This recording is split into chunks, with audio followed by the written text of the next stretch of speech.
The men were arrested in the early hours of Saturday morning. 34-year-old Isra Khan from Luton and a man from Bradford have appeared before Luton magistrates charged with conspiracy to supply. Wycombe District Council are proposing to charge Muslim families an extra £300 for burials due to mistakes they've made. The authority purchased 66 concrete burial chambers and planted them ready for use to replace the more expensive metal vaults. However, the distance between the vaults is so small, people can't access each grave without stepping onto other vaults, which is against the Islamic faith. Inspectors from the health regulator have exposed a catalogue of failings at some GP practices. The Care Quality Commission review of over 900 practices said there were too many basic failings, including drugs stored incorrectly and rooms so dirty they had maggots. The Chief Inspector of General Practice at the CQC is Professor Steve Field. If we don't find any improvement, then we do have enforcement action. We will not tolerate very poor and dangerous practice, and we have had to take action already. Firefighters in Milton Keynes say yesterday morning's house fire in Coffey Hall should act as a wake-up call to people without smoke alarms. 3 people were trapped in an upstairs bedroom, 2 jumped to safety, one of them breaking a leg, and the third was rescued by firefighters. There were no smoke detectors in the house. The alarm was raised by neighbours. British dance group The Prodigy have been named as the 3rd headline act for next year's Sonisphere Festival at Nebworth in Hertfordshire. The Prodigy will play on Friday, July the 4th, followed by Iron Maiden on Saturday night and Metallica closing the festival on Sunday. In sport, Arsenal have qualified for the knockout stages of the Champions League, but as group runners-up after losing 2-0 away to Napoli, Chelsea topped their group after a 1-0 home win over Steaua Bucharest. The weather, mist and fog should gradually lift during this morning, mainly dry later but staying cloudy, a maximum temperature 10 degrees Celsius, and you can get the latest news and sport online at bbc.co.uk/3 counties. We're coming to towns and villages all across our counties. BBC Three Counties Radio's big tour of beds, hearts and bucks. Town the market, but then that's been here for years. There's always somewhere to go and plenty of places to move. All this week in Biggleswade. There's everything you want here, really. It's clean and nice and pleasant and quite cheerful. The big tour of beds, hearts and bucks. BBC Three Counties Radio.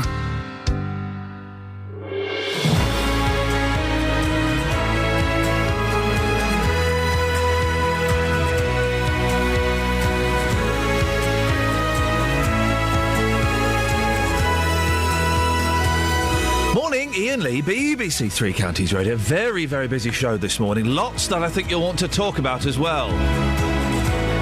If you're gay, don't worry. You can be cured. You can be cured. Some people actually believe this. There are therapists out there that think they can cure homosexualities. Well, MPs will today attempt to bring them into line, or maybe straighten them out is perhaps a better phrase. Are you gay? Would you want to be, in inverted commas, cured? And if you're straight, what do you think about this? Does it sound ridiculous? In Wycombe, the district council has put Muslim graves so close together, the only way to get to your relative's resting place is by trampling all over someone else's grave. Now, it's a big no-no to most of us. I remember being told off when I was a kid by my mum for standing on someone's grave. It's completely taboo in Islam. Oh, and it's going to cost the families more to put it right. And good news for people threatened with eviction in Luton.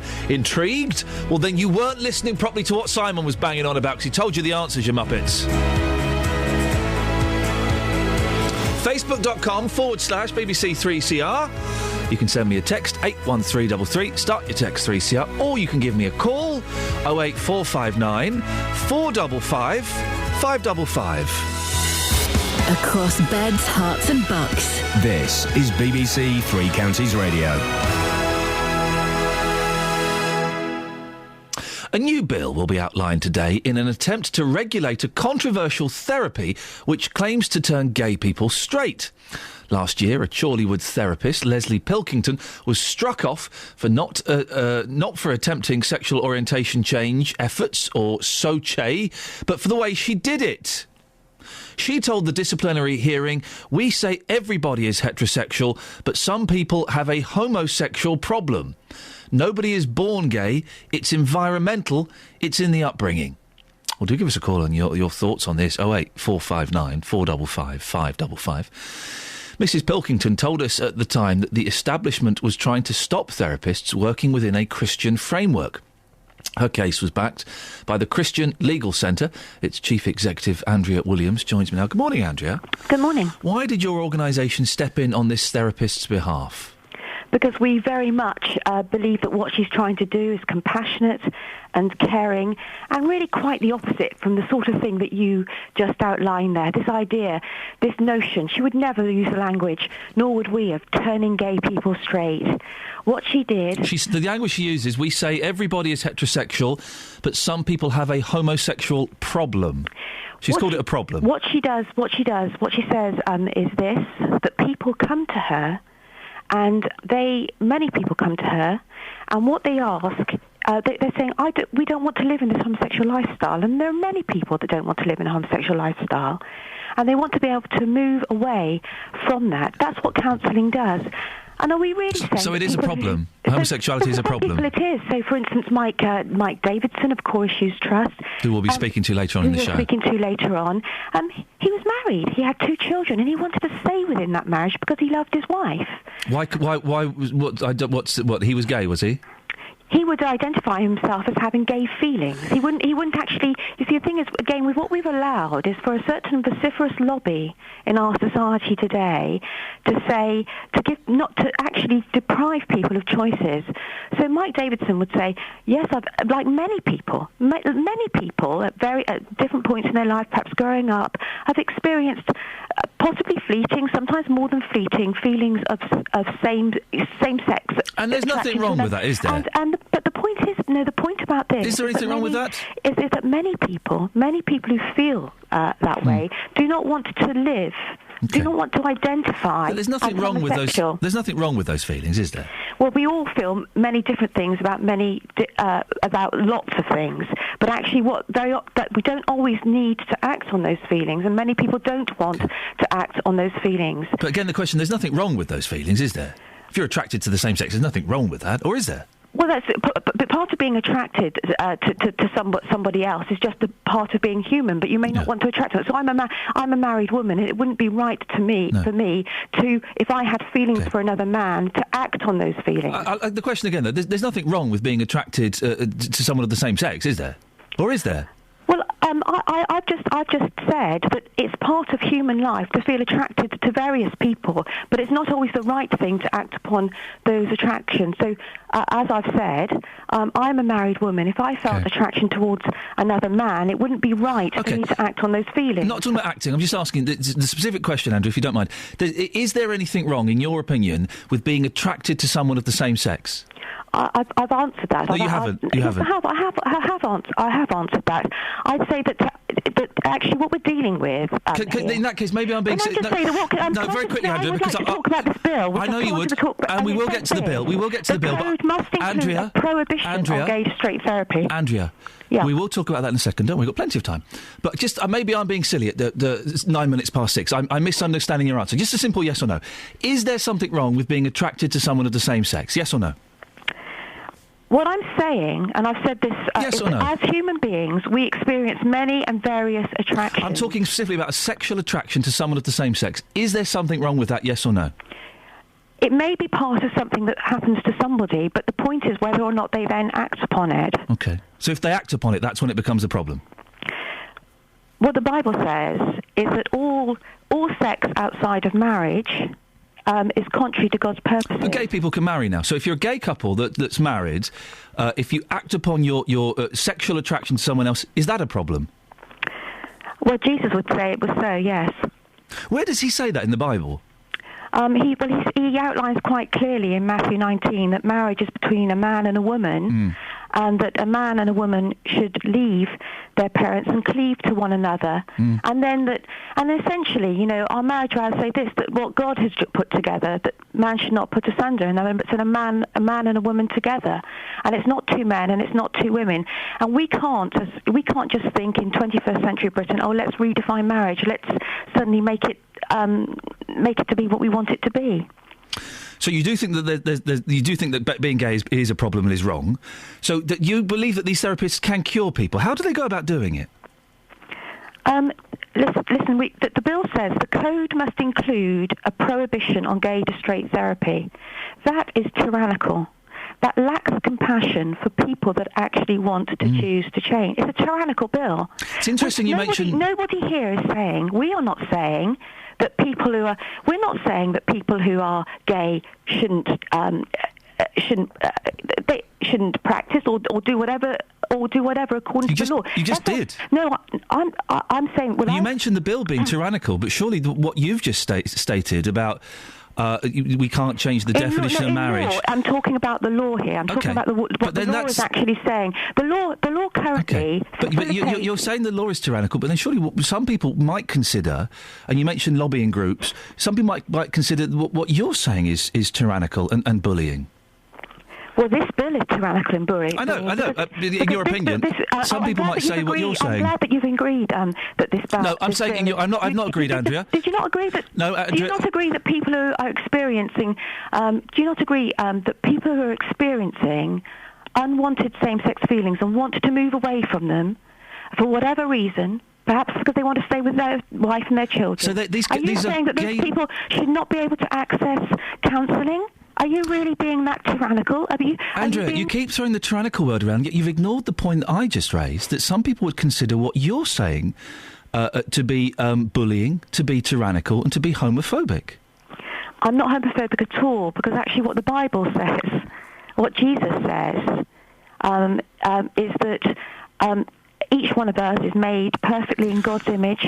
Each one of us is loved by Him.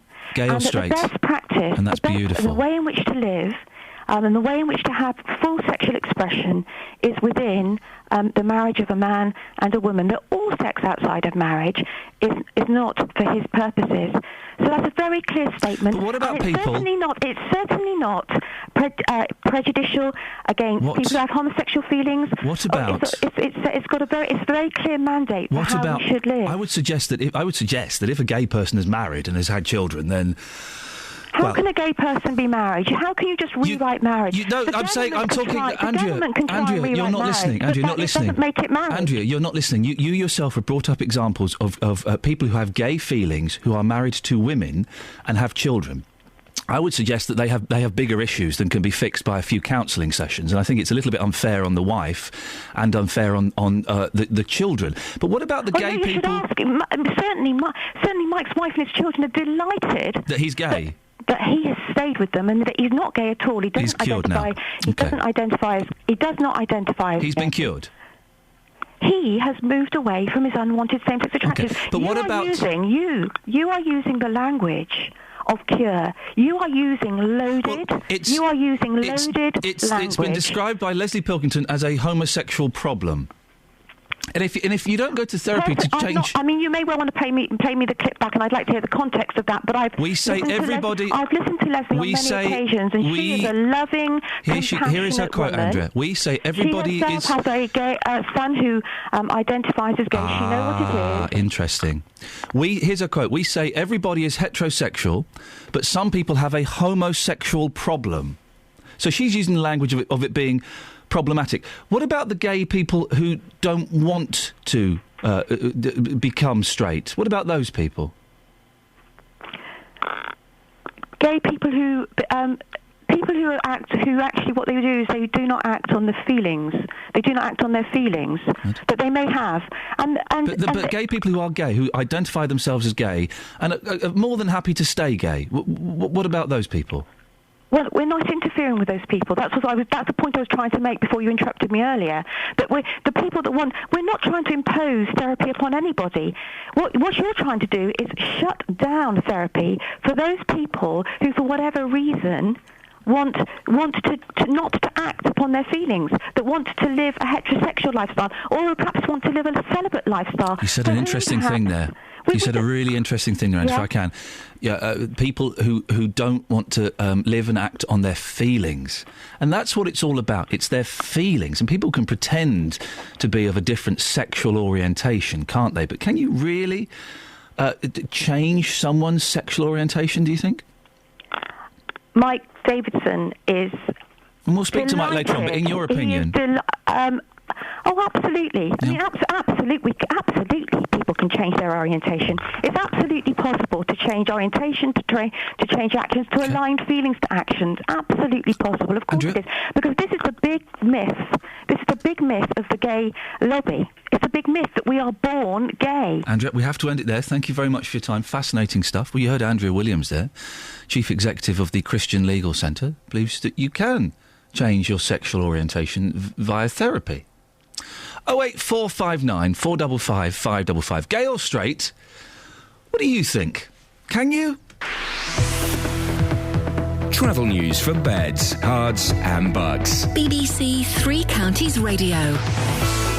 Good morning. In Borehamwood, Brook Road is closed at Spring Road for emergency repairs to a burst water main. Harpenden looking especially slow on the sensors this morning. That's on the High Street in both directions around Station Road. And it is still a foggy morning today, but less so than the last couple of days. The M40 looking quite thick around junctions 4 and 5. I'm Alice Glossop, BBC Three Counties Radio. Alice, thank you very much indeed. Right, it's 6:17. It's Thursday the 12th of December. I'm Iain Lee. These are your headlines on BBC Three Counties Radio. People living near Junction 11 of the M1 in Luton have been told they won't be forced to leave their homes. The houses were bought by the Highways Agency when it was planning to widen the M1 to 4 lanes, but now they've been bought by the council. Inspectors from the health regulator have exposed a catalogue of failing at some GP practices. The Care Quality Commission review of over 900 practices said there were too many basic failings, including drugs stored incorrectly and rooms so dirty they had maggots.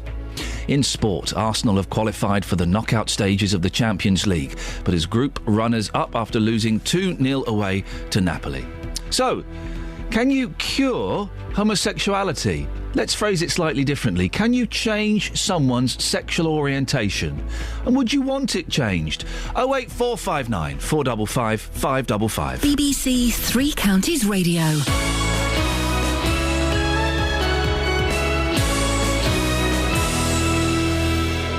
Every weekday from 12, Nick Coffer brings you... Going from the Saint to Bond was rather like a diamond being put into a much more expensive, intricate setting. I believe women have affairs because they seek love and affirmation. So, my marriage went wrong and I had an affair, but I would not have done that had I not been unhappy, I think. I left school wanting to be a magician, but my mother wouldn't let me because my Auntie Maureen was in show business and she was a naughty lady. Nick Coffer, weekdays from 12 on BBC Three Counties Radio.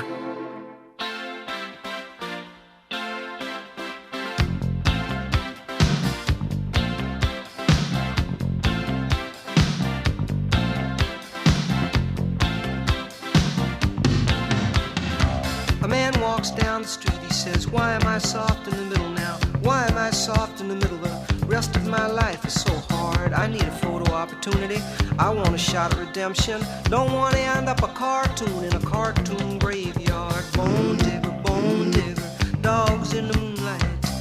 Far away, my well-lit door. Mr. Beer Melly, get these mutts away from me, I don't find this stuff amusing anymore. If you'll be my bodyguard, I can be your long-lost pal. I can call you Betty, and Betty, when you call me, you can call me out. A man walks down the street, he says, why am I short of attention? Got a short little span of attention, and whoa, my nights are so long. Where's my wife and family? What if I die here? Who'll be my role model now that my role model is gone? You duck back down the alley with some roly-poly little bat-faced girl. All along, there were incidents and accidents, there were hints and allegations. If you'll be my bodyguard, I can be your long-lost pal. I can call you Betty, and Betty, when you call me, you can call me out, call me out.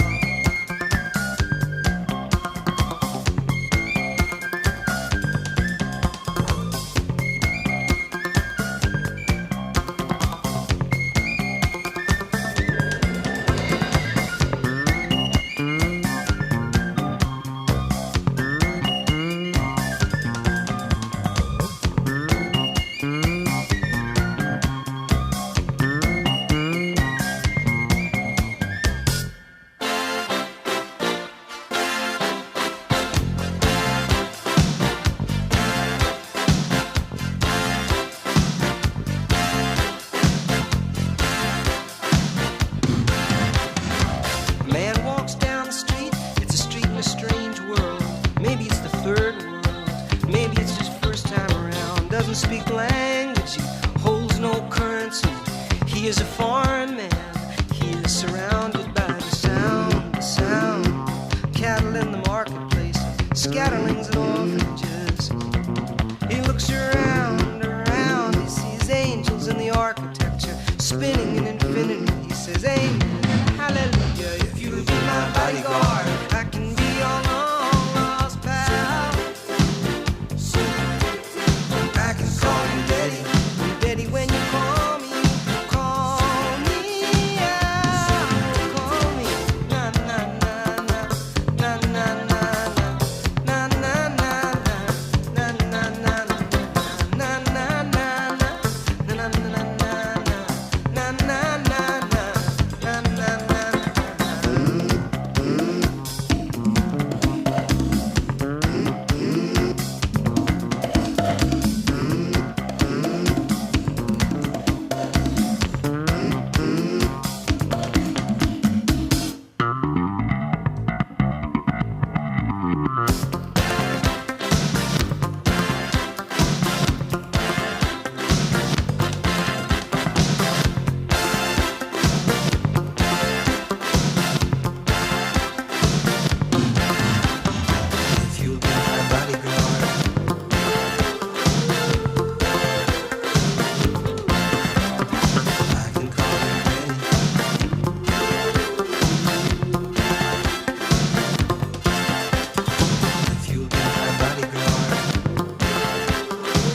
That's got to be that's the best video of all time, isn't it?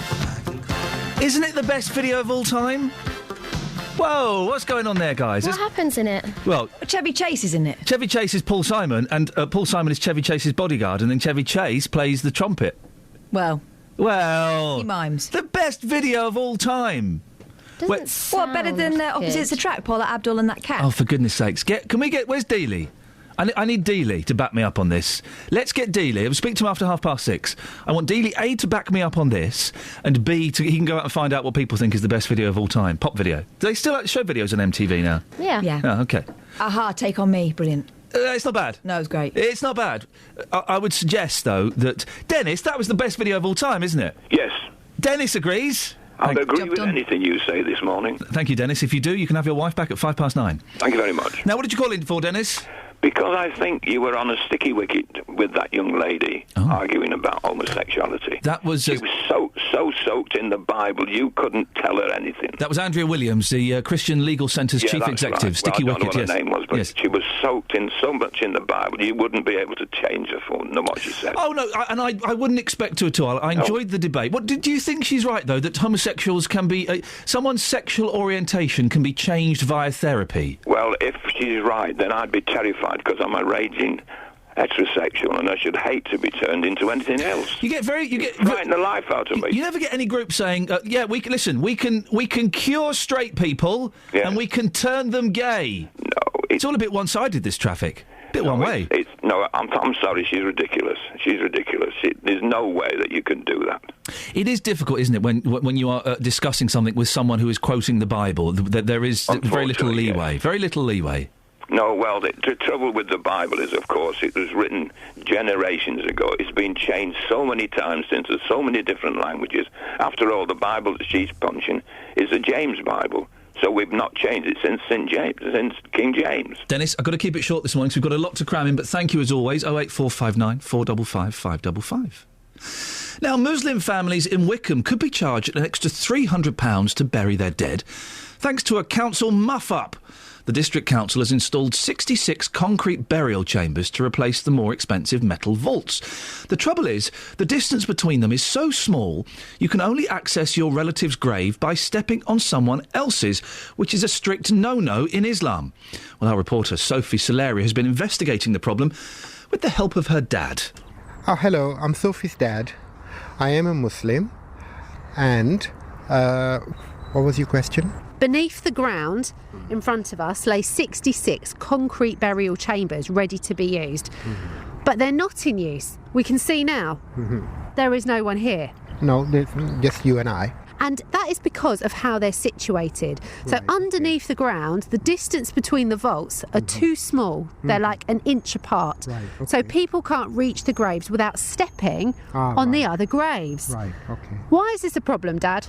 Right, okay. I can tell you from the religious point of view, in Islam, it's forbidden, in fact, to step over or trample the graves. You've got some paper in front of you. Yeah. Have you got some quotes? Well, I have. It's in, according to Hadith, the Prophet said, it's easier for me to put my foot on a sharp sword than to put a foot on the grave of a Muslim. Right. Okay.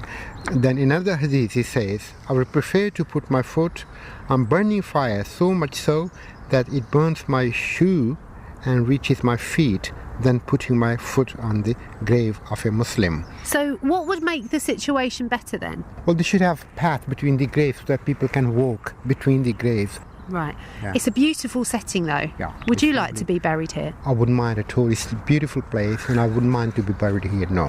What are we going to do about the distance of the graves though? As long as you don't step over my grave, that'd be fine. But that means we have to dig them back up again, because underneath here are the vaults. Vault? They're already built underneath. Graves? Yeah, underneath. What the? Okay. Well, there shouldn't be any problem, really. As long as, they can be vaults. No, once the person is buried, I don't think he should be dug out. Buried People aren't in there. Oh, okay. What's a vault? A vault is the grave. Dad, you're smoking a pipe now. You have to concentrate on the report. Yeah. Mum, what are you doing here? Oh, I'm just here to see what it's all about. What? She can't. You think it's a joke? Yeah. They are too close together. With the graves? Yes. That's fine. That's no problem. You can walk side by. You can walk between the graves. There isn't going to be enough room between the graves, is there? See, even if it's a small path of the. You won't be able to go to your own grave. Oh no, that's not allowed. They should have. If the grave in their line, you should have the access to it. Right. Thanks for clearing that up. Without trampling over them. Dad. Do they have to be here? It's on the radio. I thought I was going to come out. I'm going to sound fool.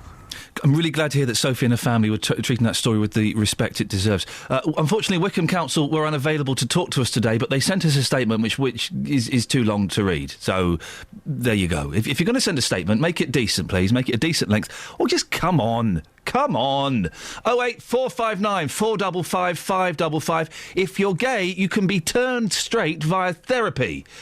We'll speak to a gentleman later on who claims he had gay feelings, but they got in the way of his relationship with his wife and kids. He managed to turn straight.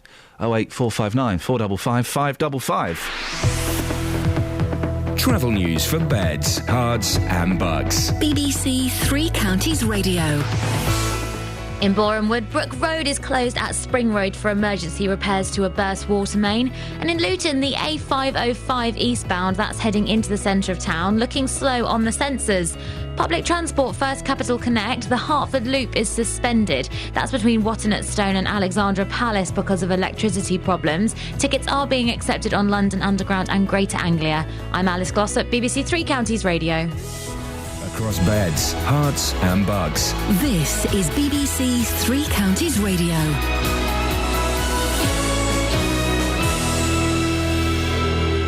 It's 6:30. I'm Simon Oxley. People living near junction 11 of the M1 in Luton have been told they won't be forced to leave their homes. The houses were bought by the Highways Agency when it was planning to widen the M1 to 4 lanes, but now they've been bought by the council. 2 men have been arrested in Luton after heroin with an estimated street value of £40 million was found crammed into a Jaguar car. And firefighters in Milton Keynes say yesterday morning's house fire in Coffee Hall should act as a wake-up call to people without smoke alarms. 3 people were trapped in an upstairs bedroom. 2 jumped to safety, one of them breaking a leg, and the third was rescued by firefighters. Three Counties Sports. BBC Three Counties Radio. Arsenal have qualified for the knockout stages of the Champions League, but as group runners-up after losing 2-0 away to Napoli, here's manager Arsene Wenger. To finish second makes the potential draw more difficult. In the last 4 or 5 years, Weather is very difficult draw. Maybe this time we'll be a bit luckier. Chelsea topped their group after a 1-0 home win over Steaua Bucharest. Elsewhere, Celtic were thrashed 6-1 away to Barcelona. So Arsenal and Chelsea join Manchester United and Manchester City in the last 16 draw on Monday. Luton have received extra seat tickets for the Boxing Day trip to Barnet, which is all ticket for Hatters fans. Over 1,200 tickets have already been sold from the original allocation of nearly 1,500. England cricket captain Alistair Cook says there won't be wholesale changes to the way his side approach the third Ashes test against Australia in Perth, which starts tomorrow morning. England 2-0 down in the series must avoid defeat to stay in the series. You never change the way you approach the game. You wouldn't say, well, because we're 2-0 down, we have to change the way we play, because that means you wouldn't be doing anything right at Brisbane. You'd be changing the way, and I think that's a dangerous thing. And just because it's a do-or-die game, I don't think that changes it. But what is important is, we focus on very short periods of the game, trying to win every little bit we can. And that's all we can control. And Bedford School have 4 former pupils in the Cambridge University squad for this afternoon's varsity match against Oxford at Twickenham. Will Briggs will captain Cambridge alongside Sam Farmer and Harry Peck, with Ilya Chesaroff among the replacements. BBC Three Counties News and Sport. The next full bulletin is at 7. Across beds, hearts and bucks. This is Iain Lee. BBC Three Counties Radio.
I'll always love you, Just. I'll always love you too, Ian. Thank you, brother. It's emotional. Catherine, I like you. Yeah.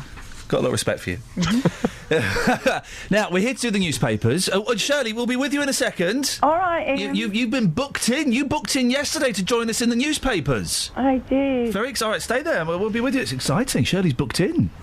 This is how popular this slot is becoming with people called Shirley. What do you want, Just? Well, you were talking about music videos, weren't you? Yes, I was. The greatest video of all time is You Can Call Me Al by Paul Simons. You see, the thing is, recently, I'd say probably in the last, 2 or 3 weeks, you've turned a corner for me. Yep. You've started talking a lot of sense. Thank you. Today, that's gone. What? What on earth are you talking about? How can that be the greatest music video of all time? Chevy Chase sitting on a chair miming a song. Yeah, it's simple, it's basic, and it's none of this your fancy special effects. Chevy Chase pretending to be Paul Simon pretending to be a tough bodyguard. He's 4'9", for goodness sakes. And then the bit where the trumpet gets whipped out and it's just marvellous. No, you are talking absolute rubbish. There is only one music video, that being Peter Gabriel Sledgehammer with the graphics. Yes. Fantastic. For goodness sakes, I could do better stop-motion animation than that rubbish. It costs an absolute fortune. And it was the olden days. People hadn't done it before. You're saying it cost an absolute fortune. Well, that's the thing, you see. Any video that has special effects in dates. The Sledgehammer song, A, it's a very, very poor song. And B... What? B, the video, it has dated. At the time, for like 20 minutes, we all thought, that's cool. And then we watched Morph. It's not very good. The Paul Simon is timeless. Well, let me give you one more then. One other video which is better than Paul Simon. Go on, Justin, and you it give me hasn't got one. any snazzy effects. And do you know what's always been my fantasy to get on that boat? Duran Duran Rio. That is much better than Paul Simon. That was the invention of what I like to call yacht rock. Yes, it was fantastic. It's just rich, good-looking boys on a boat with hot girls. Who doesn't like that? Justin, could you go out and find out what the people of Beds, Hearts and Bucks think? And don't do one of those ones where you get them to say what you want them to say. Right? I shall try for you, thank you. Thank you very much. Shirley, what do you reckon? What's the best pop video of all time? I wouldn't know because I don't watch them. You don't watch pop videos? No, I don't. Have you never watched pop? Did you never used to watch like Saturday Superstore or Going Live or Top of the Pops or anything? No, not really. Well, really. Disappointing. This starts well, Shirley. Now, Shirley, I believe you want to do a cheeky little plug. Is that right? I do. Go on. What's going on? Well, this year, as you probably know, we've celebrated in Wolverton 175 years. I did know that. Yes, my alarm went off just last week to remind me. Yes. Congratulations, Wolverton. Thank you. You're welcome. And on last Saturday was the last main planned event, which was the Lantern Festival. Yep. But this Saturday, our church, St George's Church in Wolverton, are holding our Christmas fair. Oh. And we thought it would be quite fitting to actually end the year, the 175 year, with our Christmas fair. Beautiful. And our lovely Helen is coming to open it for us. Helen Lee? Yeah. From BBC Three Counties Radio? She is so popular at the moment. You're so lucky to have her. Is she charging her usual fee? No, she actually She's waived the fee. She Good for her. actually came and opened it once before for me. Oh, you want her back again? And we've stayed friends, and she's been so kind and good to me. She's very, very nice, isn't she, Helen? Absolutely wonderful. I love her to bits. Do you know what? I had about 15 years ago, about that, 14 years ago, I had my first ever job with Helen Lee, and she was my boss. Was she? Well, yeah, because she was my boss in Milton Keynes. Do you know, Helen Lee's husband used to be my boss. Isn't it weird? Oh, really? You see how it all links up. So give us the plug, Shirley. Where is it and when is it? St George's Church in Wolverton. Yep. And it's 11:30 till 2. Beautiful. And we've got lots and lots of things. My freezer is full of homemade cakes and pies and things. I fancy homemade. I really fancy a mince pie right now with vanilla custard. Oh, right. No, I haven't actually made mince pies It's Christmas. yet. It's Christmas, Shirley. They will be done. Right, OK. What time does it start? 11:30. Beautiful. You've got the plug in. Now you've got to earn... And we should have got to earn the plug first, shouldn't we? We've done this. Candy. Right, OK. First thing, The Guardian. Yeah. More women on air and fast. The BBC must put more women on air as a matter of urgency and also improve the quality and the quality and Well, do you want to see more? Shirley, when you watch BBC television or listen to BBC radio, do you notice the lack of women, or do you think it's kind of all right at the moment? I don't really notice it, to be truthful. Well, you know, we've only brought you on to boost the woman quotient on this programme. Kath, I used to talk to you when you were at Milton Keynes. Oh, goodness me, that was ages ago. Was that when she was doing the travel? I've actually still got a letter that you sent me. Is it one of those threatening letters? 'Cause it's good to keep those for evidence. It's a letter she sent me when she had a flat, and I believe, if I remember rightly, Kathleen, you had a flood. Yes, I did. We've got a stalker on the line. Who let this woman on the air? My kitchen floor and bathroom floor had to be ripped up just as I moved in. We went to move we had carpet in the kitchen. We moved the carpet and my dad put his finger through the floor. Yes, that's almost as bad as putting carpet in the toilet. Yeah, there was carpet in there as well. Was there carpet on the toilet seat? Actually, yeah. And the toilet itself was on some sort of podium, like a throne. Oh, very nice. I do remember, and somewhere I still have that letter that you sent. That will be worth a lot of money. Shirley. That will be worth a lot of money. I just need to find it. Yes, but seriously, that could go for under your pillow, surely. That could go 50. That could go for about 50, 60 pence. Yeah, my mum likes my old letters. Go on, Catherine. What have you got? This Scary Christmas: how ex-Spice Girl is spending the festive season with Rwandan president accused of war crimes. It's like Mel B has no grasp on world politics. Oh, hang on. It's Mel B. Of course she's got no grasp on world politics. Also, walkies, no such luck for 1 in 3 dogs. This is according to the Daily Mail, page 3, if you want to read along. Millions of dog owners neglect their pets, failing even to take them on proper walks, according to a study. Oh, that's sad. It is. More than 1 in 3 dogs are not allowed to run around off the lead every day, it was found. Oh, that's really sad. It is sad. If you're going to have a dog, I've lost the paper where I folded all the pages over. You folded this one over, which is why I haven't... You folded page 3 of The Sun over. Oh, this is... Oh, OK. Oh, this is good. This is good. Do you believe in ghosts, Shirley? Actually, yes, I do. Well, even though they don't exist? Well, I've had an experience, actually. Oh, have you had a spooky spectral experience? What happened? It wasn't spooky at Did you all. get touched up by a ghost? No, actually, it was my mum sitting at my table. Oh, dear. Oh. And she passed on, had she? Yes, she had, but I wasn't at all scared. I'd been washing up at the sink, and I turned round, and my mum was sitting at the table, and I just said, "Hello, Mum." Yeah. And I turned back, and when I turned round again, she'd gone. It was just a fleeting thing but it was actually my mum sitting at the table. Well, that's very nice that you had that lovely experience. It was lovely. The reason we're talking about it's called Spooky Selfie. Peaches and Scream. A mysterious hand spookily appearing alongside Peaches Geldof in a selfie is a ghost. Oh. The former model reckons it's the phantom of a woman who killed herself nearly 100 years ago. It's on page 3 of The Sun, and there is a picture of a hand. It looks like a little child's hand. Little child's hand. There's a great website that's got pictures of ghosts on it. That look like genuine pictures of ghosts. I may post the link on the Facebook page if I can find it. I'm not a believer. Catherine, you're quite sensible. You don't believe in ghosts, do you? No, I used to, but I don't anymore. It's a shame, isn't it? I went to see a medium and she tried to blag me. Oh, really? Yeah. And then I thought, I think this might be nonsense. I think it is. Shirley, listen, I wish you the best of luck for the weekend. Thank you very much, Ian. Nice to talk to you. Thank you for that. No worries, not at all. There you go. What a nice lady. She's delightful. Which is probably why I wrote her a letter. Don't let her on again. She's a stalker. 08459 455 555. Thank you very much, Catherine. Oh, you're welcome. Excellent stuff. And you know that we just do this paper bit with you, but going back to the story about having women on the BBC. Yeah. That's you're a box ticker. I'm not being rude by that. It may not mean what you think it means. Right. I mean is you're ticking a BBC box, and that means my job is hopefully still safe. Okay. Well, You've ticked your box. Now get out. Go feminism. Travel news for beds, cards and bugs. BBC Three Counties Radio.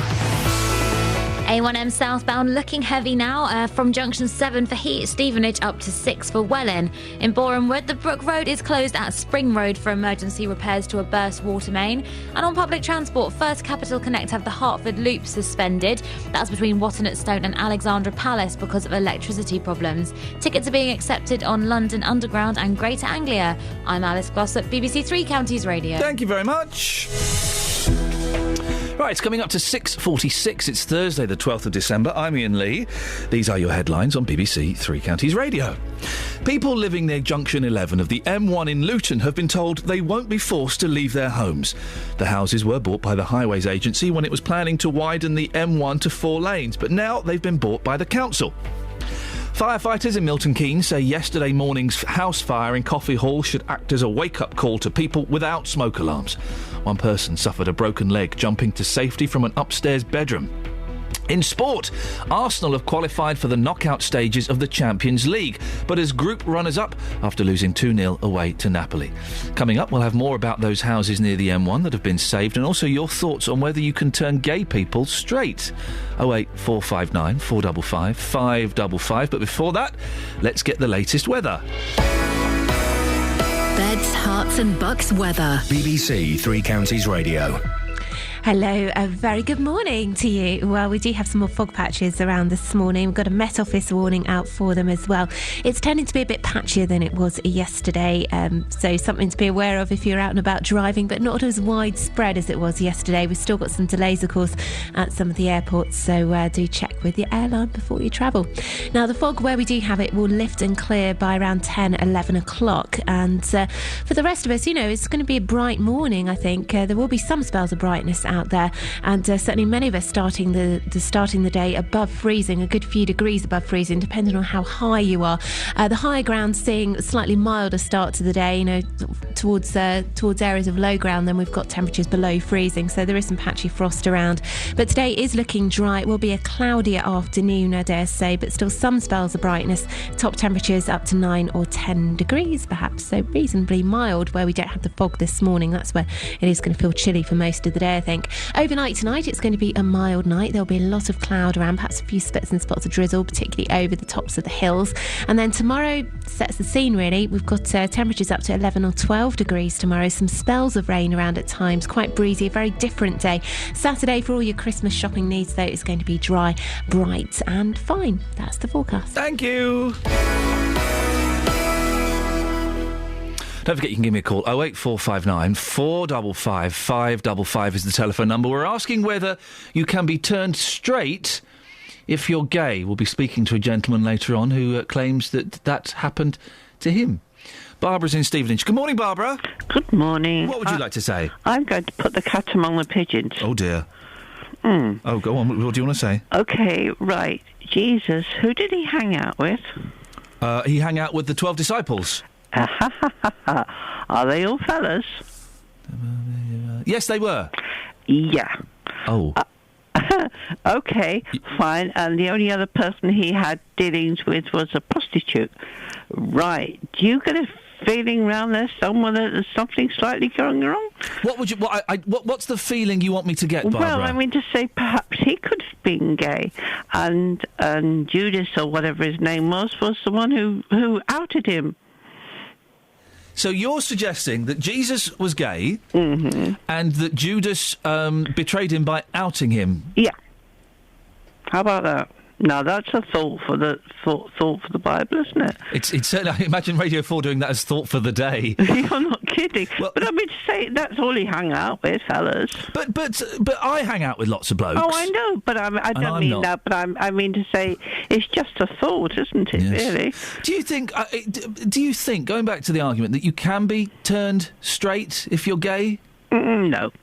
I mean, I'm in the entertainment business. I know what. I mean to say I know all sorts of which ways, if you understand my meaning. I know exactly you cannot. I mean, I've known a family, a gentleman who has been married with 2 children, and now living with a gentleman who they've been happy for donkey's years. You can't change your feelings. Don't we just have to accept people for who and what they are? Yes. Yes, you do. Barbara, thank you very much indeed. Well, Barbara putting out the slightly controversial theory that maybe Jesus was homosexual. 08459 455 555 is the telephone number if you'd like to have your say on that.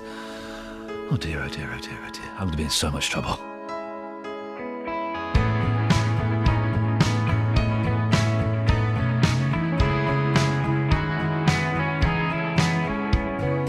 Picture perfect memories scattered all around the floor.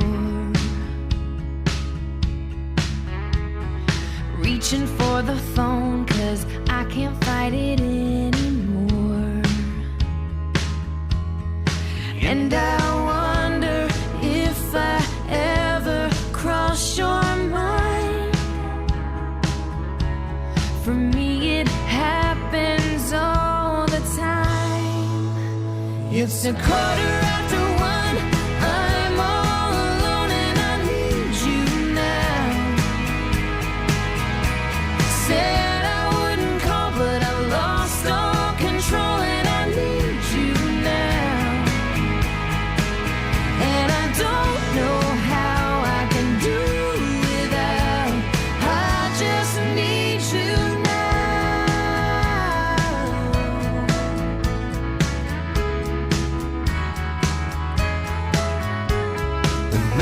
shot of whiskey, can't stop looking at the door.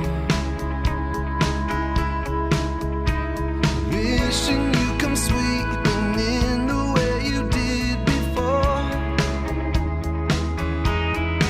And I wonder if I ever cross your mind.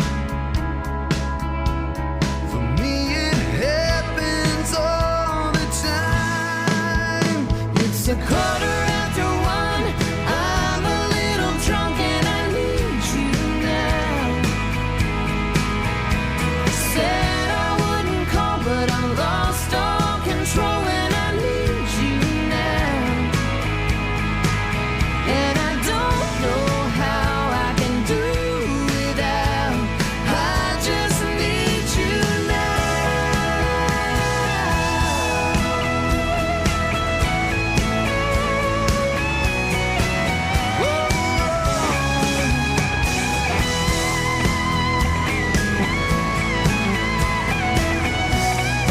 Guess I'd rather hurt than feel nothing at all.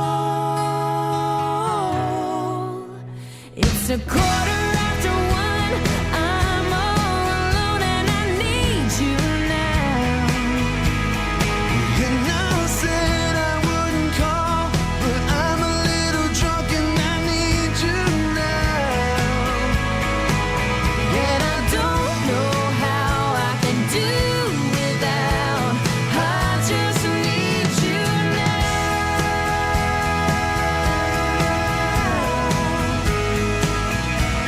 I just need you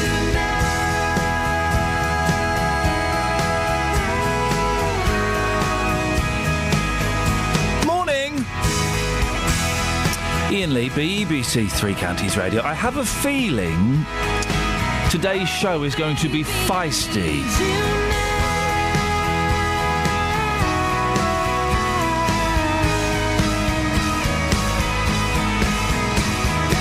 We're going off on a slight tangent here on the can you turn gay people straight argument. We'll speak to a guest just after 7 o'clock who believes that, yes, you can. He believes it happened to him and he believes he can do it. But we had a call from Barbara who put forward the theory that possibly Jesus was gay because of the 12 disciples. And Nicosaur on Facebook says, if Jesus was gay because he hang with blokes, does that mean all the monks are gay? Well, I think we're going off on a slight tangent here, really, which I don't particularly want to pursue too much. The main thrust, if you will, of today's discussion is can you change someone's sexual orientation? Really? 08459 455 555. Would love to hear if you are gay and you wanted to change. I guess another thing is why would a gay person feel they want to change? Is it because of the pressure put on them? Is it homophobia? Is it the fear of coming out? Why? If you've been in that situation, could you give me a call? Listen, I'd love to speak to you if you have been, in inverted commas, turned straight. 08459 455 555. Terry's in. Hello. Morning, Terry. Morning, Ian. How are you doing? I'm good, thank you. What would you like to say? I was just wanting to bring up the case of Tom Robinson, the gay activist of the 70s. Glad to be gay was his song, wasn't it? He was very glad to be gay. Yes. And I heard him on the radio recently, and he's married with children. Is he really? So, he is. And so that's a good example of somebody that did change their sexual preference. Well, is it maybe... Or modify it. Well, yeah, modify it is perhaps the word. Maybe I'm looking at this in too black and white a thing. Maybe I'm looking at gay and straight when perhaps there's a slightly broader spectrum with different shades of grey in between. Yeah, I definitely think that's the case. And I did feel a lot of sympathy with the woman that was on. Go on. I felt that what she was trying to say was that if a guy was in a relationship with a woman and they'd had children, that monogamy really should be the driving factor, and that they should be excluding other people from their relationship. Yeah. So anybody that was trying to coach them into keeping their family unit together. I thought that was a good thing, although maybe some of the points she made were a bit radical. Keeping the family unit together, definitely a good thing. And if therapy can help in that, then sure, that sounds like a wonderful idea, and I'd support that. But denying... This is a tough one, isn't it, Terry?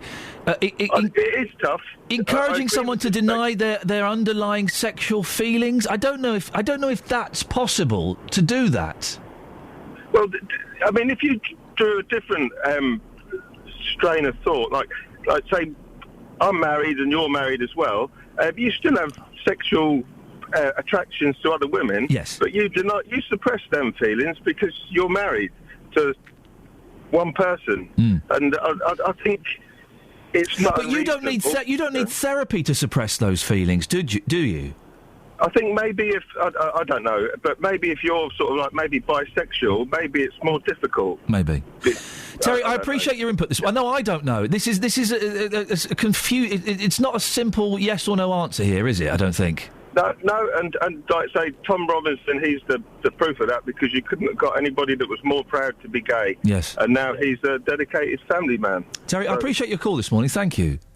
Maybe I am looking at this wrong. I'm talking about being gay and straight. Does that actually exist? Maybe there are degrees. There is a spectrum of sexuality. And on one side you got gay, the other side you got straight, and there are various kind of crossovers in between. 08459 455 555 is the telephone number if you want to give me a call on this. I'm scratching my head slightly. Do you think it's possible, through therapy, to change one's sexual orientation?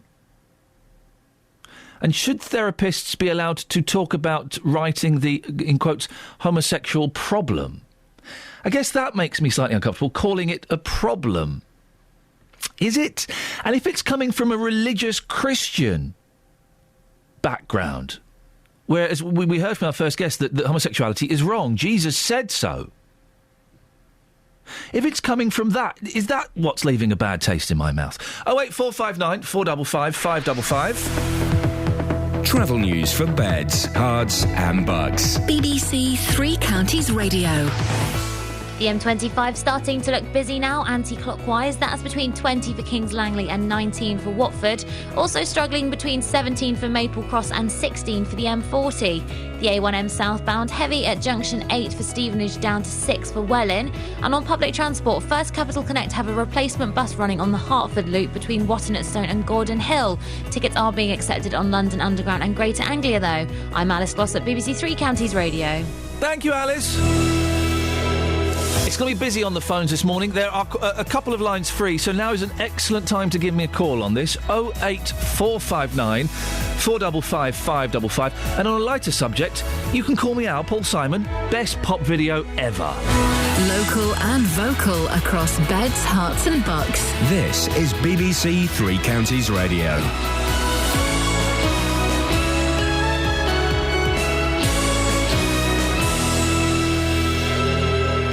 It's 7 o'clock. I'm Simon Oxley. The headlines: residents can stay after council buys homes next to the M1. 2 arrested in Luton after multi-million-pound heroin haul. And firefighters urge Milton Keynes residents to get smoke alarms. BBC Three Counties Radio. People living near Junction 11 of the M1 in Luton have been told they won't be forced to leave their homes. The houses were bought by the Highways Agency when it was planning to widen the M1 to 4 lanes. But now they've been bought by the council. More from Tony Fisher. The M1 widening scheme was eventually scrapped in favour of hard shoulder running, but by then many people had given up their homes. Residents in 27 homes stayed there after the compulsory purchase orders, but have recently been served eviction notices by the Highways Agency. Now Luton Borough Council has completed the purchase of the houses at their market value of £4.6 million. Tenants will pay rent directly to the council in future.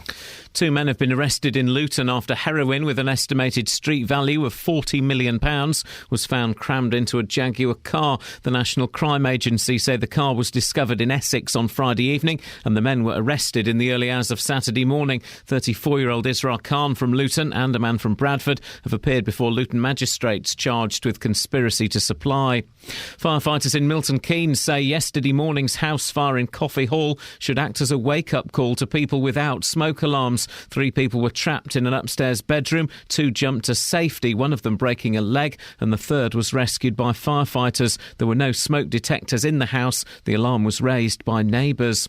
The first inspection of more than 900 GP surgeries under a new system of checks has found 1 in 3 is failing to meet basic standards. At one practice, inspectors found dead maggots on the floor. At another, the consulting rooms had no doors. At a third, patients were being given out-of-date medicines. The Chief Inspector of General Practice at the Care Quality Commission is Professor Steve Field. If we don't find any improvement, then we do have enforcement action.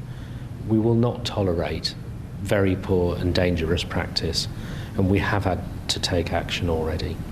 Wycombe District Council are proposing to charge Muslim families an extra £300 for burials due to mistakes they have made. The authority purchased 66 concrete burial chambers and planted them ready for use to replace the more expensive metal vaults. However, the distance between them is so small, people can't access each grave without stepping onto others, which is against the Islamic faith.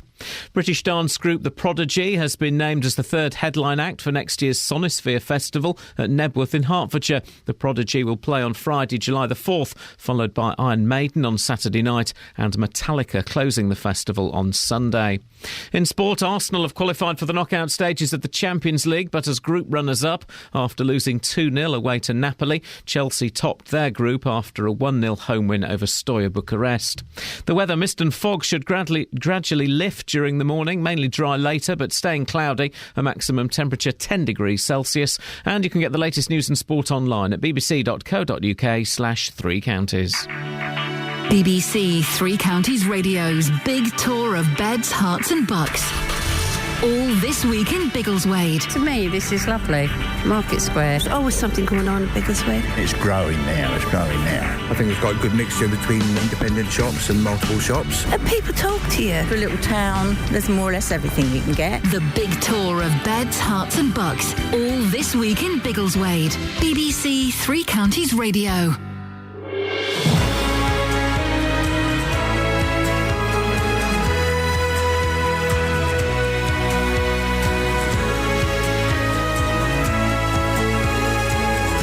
This is Iain Lee, BBC Three Counties Radio. Sometimes you come in and you know a show is going to be feisty and argumentative. Well, today is that show. I hope you're ready for a little bit of a Barney on air. Lots to talk about. Can you turn gay people straight? Well, MPs are attempting to bring therapists who claim they can into line. Love to hear your thoughts and your stories on this. Wycombe District Council has put Muslim graves so close together, the only way to get to your relative's resting place is by trampling over someone else's. Well, to me, that seems pretty inappropriate. In Islam, it's even more of a taboo. And it's going to cost the families more to put it right. And good news for people being threatened with eviction in Luton. Facebook.com/BBC3CR. You can send me a text, 81333. Start your text 3CR. Or you can give me a call, 08459 455 555. Across beds, hearts and bucks. This is BBC Three Counties Radio. A new bill will be outlined today in an attempt to regulate a controversial therapy which claims to turn gay people straight. Last year, a Chorleywood therapist, Leslie Pilkington, was struck off, not for attempting sexual orientation change efforts, but for the way she did it. She told the Sunday Telegraph, "We say everybody is heterosexual, but some people have a homosexual problem. Nobody is born gay, it's environmental, it's in the upbringing." Well, Mrs. Pilkington also spoke to us at the time and made several comments. I'd love to get your thoughts on this. 08459 455 555. Dr. Mike Davidson is a Christian campaigner with a homosexual past and joins me now. Good morning, Mike. Hello, Ian. Mike, you believe people can change their sexuality through therapy? Yes, I do, because that's my story. I got help, and I'm really glad that I had the opportunity and the freedom to make that choice. You say you got help. That would imply there was a problem. What was the problem? Well, it's not everybody's problem, and I understand there are plenty of people who are quite contented with their homosexual feelings, but I wasn't. And I really value the fact that I had the opportunity to make the choices that I did. So, without obviously going into too much detail, if young ears listening, how was this homosexuality manifesting itself? Well, I was acting on it, so I was very confused. I was also married, and therefore there was an inconsistency in my life. And I chose, and my wife chose, to stay together in our relationship. And I think it's really important that we preserve that opportunity for people who make that choice. It's not everybody's choice, but it was ours, and we think that that needs to be respected and supported. So you were married, you had kids, yes, and you were acting out sexually with men at the same time? Yes, it's bizarre and inexcusable for people like me, but I'm afraid that's what was happening. And therefore, I needed help. I needed professional help. I needed somebody who would understand my agenda and work with me, and my agenda was to reduce my homosexual feelings and, if possible, to eliminate them. And I was very fortunate to have somebody who understood that need and worked with me, and I'm very grateful. I think it would be an absolute travesty of justice if that possibility is removed from us today.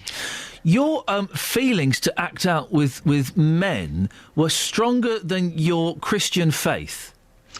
Well, yes. Because you went against several Christian tenets there, didn't you? Being faithful to your wife and, if we believe some interpretations of the Bible, acting out with men. I was completely inconsistent with my own values, and that was the cause of the conflict. So at some point, for a person to be able to be at peace and happy, they have to... You know, you can't have your cake and eat it. If you want to be a Christian and you want to be orthodox in your values, then you've some choices to make. And those are the choices that I made. Will you say you were supported? Will you say you were cured, Mike, of these gay feelings? Well, I didn't have a disease, and homosexuality is not a disease. I don't believe in this gay cure phrase that is sometimes used in shorthand to dismiss this kind of approach. Then how would you describe it then?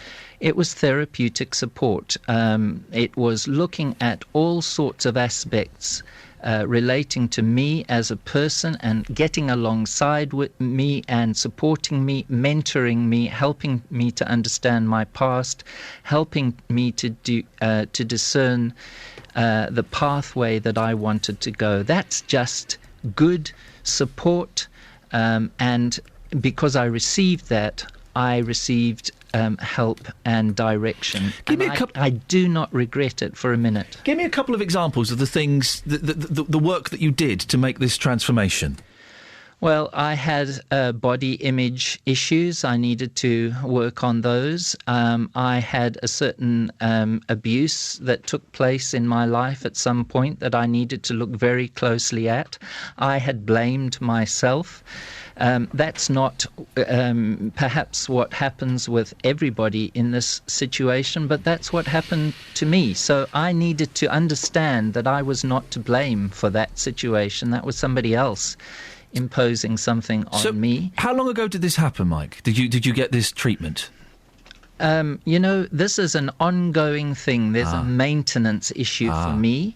I walk, I would say, as a Christian in the light. And I confess my sins.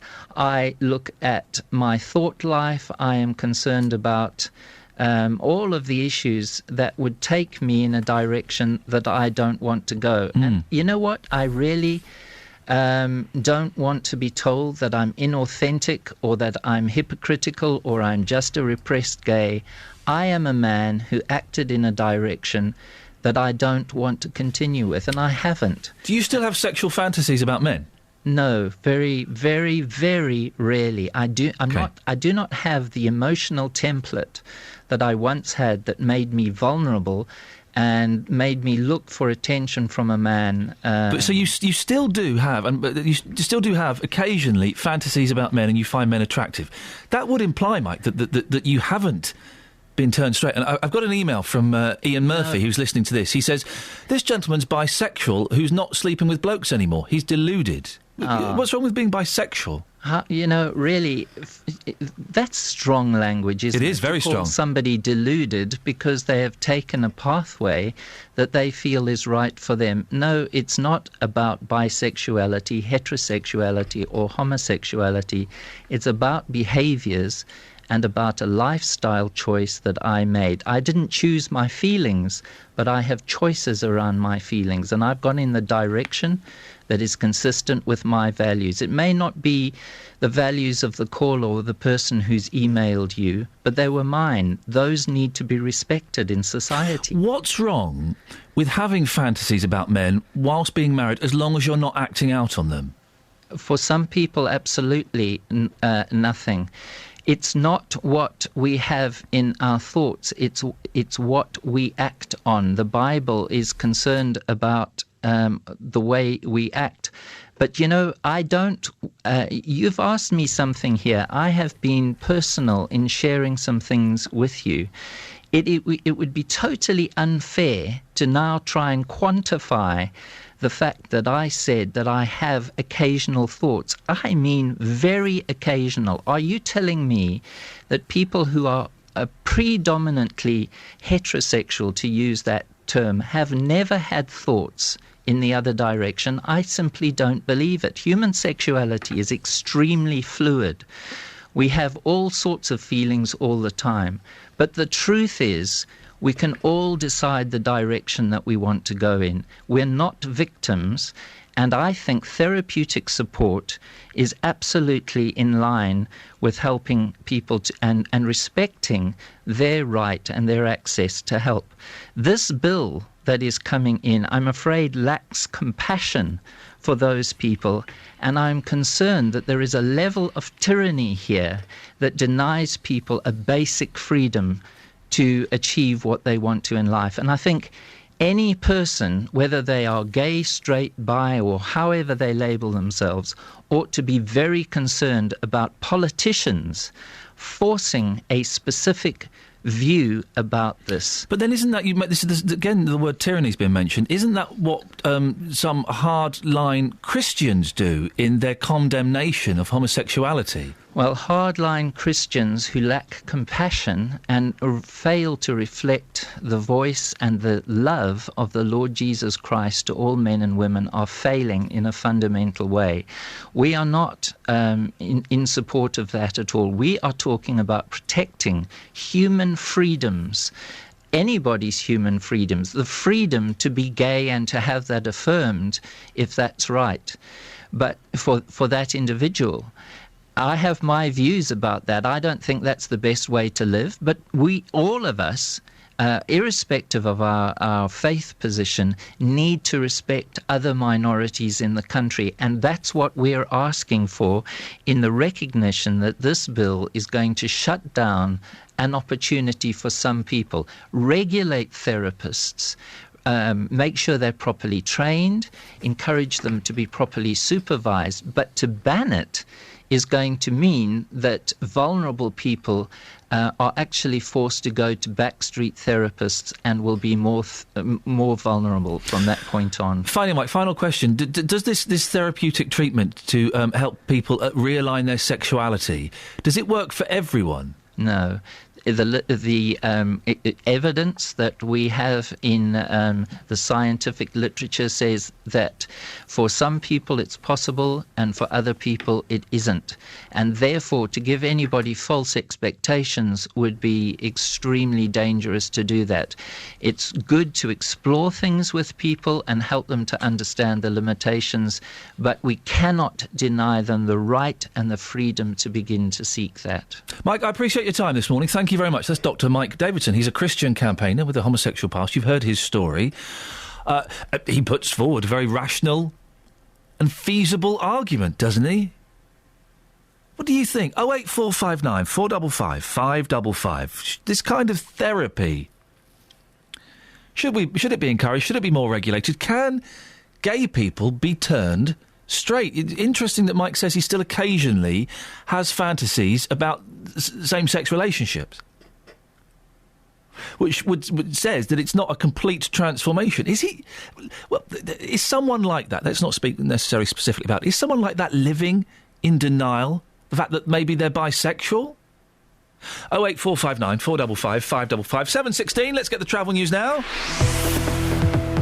Travel news for beds, cards and bugs. BBC Three Counties Radio. The M1 is starting to struggle now southbound. That's between 10 for Luton Airport and 9 for Redbourne. The M25 still looking slow anti-clockwise between 20 for Kings Langley and 19 for Watford. Also struggling a bit between 17 for Maple Cross and 16 for the M40. The A1M southbound heavy between junction 8 for Stevenage and 6 for Welwyn. And public transport, First Capital Connect have a replacement bus running on the Hertford Loop between Watton-at-Stone and Gordon Hill. The journey time is extended by about half an hour, but tickets are accepted on London Underground and Greater Anglia. I'm Alice Glossop, BBC Three Counties Radio. Alice, thank you very much indeed. Right, 7:17. It's Thursday, the 12th of December. I'm Iain Lee. These are your headlines on BBC Three Counties Radio. People living near Junction 11 of the M1 in Luton have been told they won't be forced to leave their homes. The houses were bought by the Highways Agency when it was planning to widen the M1 to 4 lanes, but now they've been bought by the council. Firefighters in Milton Keynes say yesterday morning's house fire in Coffee Hall should act as a wake-up call to people without smoke alarms. One person suffered a broken leg jumping to safety from an upstairs window. In sport, there are reports that a Watford under-18 side have walked off the pitch during a tournament in Italy after suffering racist abuse. 08459 455 555. We'll take some of your calls after this. BBC Three Counties Radio.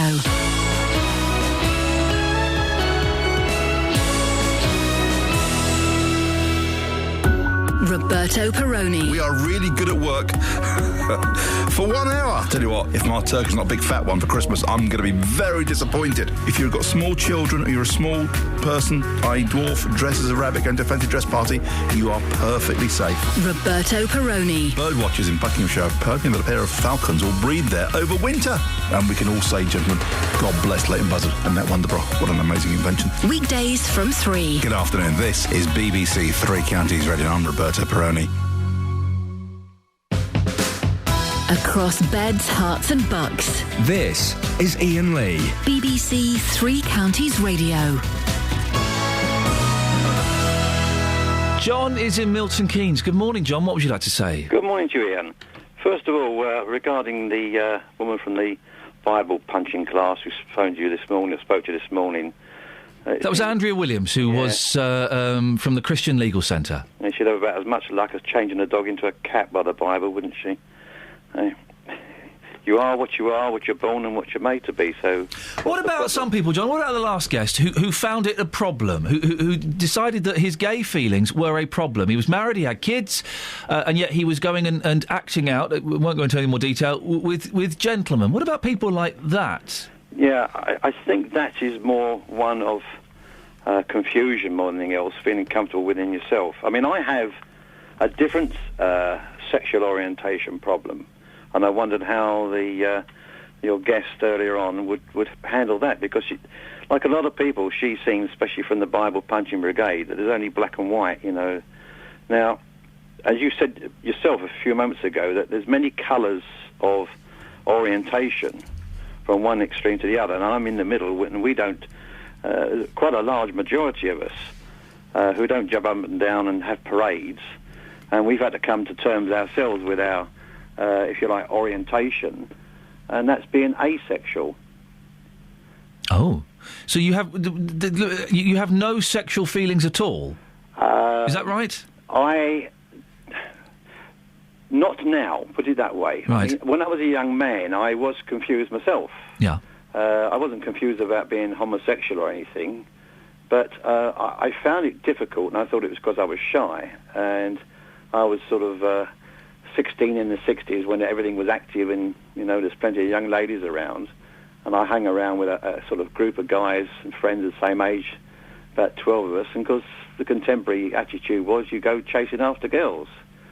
And I used to chase after them and wonder what to do with them, you know. But I won't say that I didn't have any liaisons with young ladies and stuff, but I was confused that I just thought, what's this about? So how has this been a problem? Well, I'm using the word problem. I'm being presumptuous there. It was a problem because I was confused. Right. Okay, but now it wasn't until I was in my late 30s that due to an article in the Sunday supplement, there was an article written about asexual people. And then the bell started to ring. I think, hang on, this sounds like me. Now, whereas I thought I was alone and never discussed it with anybody, I mean, there's thousands of us, there's millions of us, not just in this country and throughout the world, because Mother Nature doesn't make us all absolutely perfect heterosexuals. You know, as long as nature makes 61% of human beings heterosexuals, the species will go on. The rest doesn't matter if it's wrong. And is that the flaw with this Christian argument that yes, we should be living this in inverted commas normal straight lifestyle? That it's such a fluctuating, evolving thing, sexuality, and there's so many different colours and shades within it. Yeah, not just with human beings, with animals as well. I mean, if you want to call them gay sheep or gay dogs. You know, it's a known phenomenon. I mean, Attenborough did a program about it, you know, and it's like, well, yeah, okay, so, you know, that's the way nature works. Now, but I say, when I got to the age after reading the article, and then along came the internet, and I've managed to now really get into it, and we meet up, great groups. In fact, I have two lady friends, long-term lady friends. They are also asexual, for their various reasons. Again, within the asexual community, there's different reasons why some are asexual. Yeah. And it's as broad as being from as wide as being gay or being heterosexual. It's a broad spectrum within even that little group. Some women don't want sexual activity anymore because they're getting older, and it's just, you know, it's a pain, you know, don't want it. Or you get the other extreme where they've never developed an emotional attachment physically. And I say, I have one friend, she's in her 60s, and we are extremely close friends. We are really good friends. And the good thing about it, once you're in this group, you all know you're asexual, the barrier's gone. There's no pretend anymore. With the normal meeting of heterosexual from when you're a young age, the whole point of being heterosexual is for you to reproduce, isn't it? So your body rules your brain most of the time, so you're driving to find a mate. None of that anymore. We can now enjoy each other's company. We go to theatres, holidays, and I have another very close friend, and I'm not boasting about this, she's 40 years younger than me. And so she's about what my daughter would be if I was her father. But she treats me like a father. John, I have to end it there, just because we need to move on, but thank you very much for your story. I hope you feel you got your point across. 08459 455 555. By the way, of course, I know we have lots of young ears listening this, so we are doing our best to stay on the right side of decency. I think we're doing a pretty good job, all things considered. Now, Muslim families in Wickham could be charged an extra £300 to bury their dead as the result of a council blunder. The District Council has installed 66 concrete burial chambers to replace the more expensive metal ones. But they've put them so close together, you can't access your loved one's grave without stepping on someone else's, which is strictly taboo in Islam. Well, our reporter Sophie Solaria asked her dad, who's a Muslim, to tell us why. In Islam, it's forbidden, in fact, to step over or trample the graves. According to Hadith, the Prophet said, it's easier for me to put my foot on a sharp sword than to put a foot on the grave of a Muslim. Right. Okay. Then in another Hadith he says, I would prefer to put my foot on burning fire, so much so that it burns my shoe and reaches my feet, than putting my foot on the grave of a Muslim. So what would make the situation better then? Well, they should have a path between the graves so that people can walk between the graves. Well, that's Sophie Slaria and her dad. Well, unfortunately, Wickham District Council, they didn't want to come on this show this morning. Instead, they've sent us a statement that's far too long to read, so I'm not going to. But Councillor Khalil Ahmed from the opposition Labour group has decided to join us. Good morning, Councillor. Good morning. The statement admits the mistake, but emphasises the concrete vaults will work out cheaper in the long run. Is that how it's been sold to you? Well, Ian, it might work out in the long run, but that long run perhaps might be a few years down the line. But immediately, it's unfair for Muslims to be ending up paying for a mistake that just simply wasn't their fault. So explain exactly why Muslim families would be paying an extra £300. Okay, these concrete burial chambers that have been acquired by the council were acquired a couple of years ago. They were bought in bulk in order to install in a given area within the graveyard. That given area could accommodate two types of configuration. One that ended up giving them a gap, and the other one, obviously the way they are installed as it is at the moment. The way that they're installed at the moment are literally 66 crammed into an area. giving them no pathing between the chambers in between, whereas the other option would have been left, obviously with the path in there. Somebody somewhere should have taken the decision in order to approve this. Namely, it should have gone back to a town committee, or a cabinet member should have sought approval. However, that's where the absence is. That's where I'm unable to get an answer from WDC. And in order to put that right, obviously costs have been added on. And as Wickham District Council quite rightly operates, it operates on a full recovery basis, that any costs incurred will be recovered by the users of the graveyard, and this is what's happening. But obviously I feel that it's unfair to the Muslim users to be burdened with this extra cost. For somebody else's mistake? Correct. I don't understand how this huge mistake has been allowed to happen. I'm clueless as yourself. I've attempted to obtain the answer to this, but I've been unable to draw it out. I have been on this case for some months now, trying to obviously establish some facts, trying to retrace everything. I've dug up minutes from meetings in order to try it, but I can't actually, lay the blame or point the finger at any one person. I just simply believe that WDC went wrong somewhere. Khalil, I'm going to let you go because the line isn't fantastic, and I think we got the main thrust of your argument there. That's Councillor Khalil Ahmed talking there. Sorry the line wasn't brilliant, but I think we just managed to get what it was he was saying. There'll be some of you, I know, there'll be some of you saying, oh, for goodness sakes, get over it. Get over it. But we kind of have to respect the dead, don't we? That's one of the things I thought we did really well in this country. I remember getting told off when I was a little boy for walking on someone's grave in a churchyard somewhere. Oh, I got told off. And in Islam, apparently it's even more significant if you stand on someone's grave. So it's not fair, is it, that these Muslims are going to have to cover the cost of a muff-up by Wickham District Council. First of all, Wickham District Council, shame on you for allowing this to happen. And secondly, shame on you for not coming on the radio and telling your clients how you've messed this up and what you intend to do about it. It smacks a little bit of passing the buck, or indeed cowardice. Come on the radio, put your hand up, say, yeah, we did it wrong, and this is how we intend to fix it. Or even, we did it wrong, but we don't intend to fix it. To send us a statement that's so rambling just seems a little bit rude and a little bit arrogant. 08459 455 555 is the phone number. Travel news for beds, cards and bugs. BBC Three Counties Radio. The M1 is slow southbound between 10 for Luton Airport and 9 for Redbourne. The M25 still struggling anti-clockwise between 20 for Kings Langley and 19 for Watford. Also between 17 for Maple Cross and 16 for the M40. A1M southbound heavy at junction 8 for Stevenage, down to 6 for Welwyn.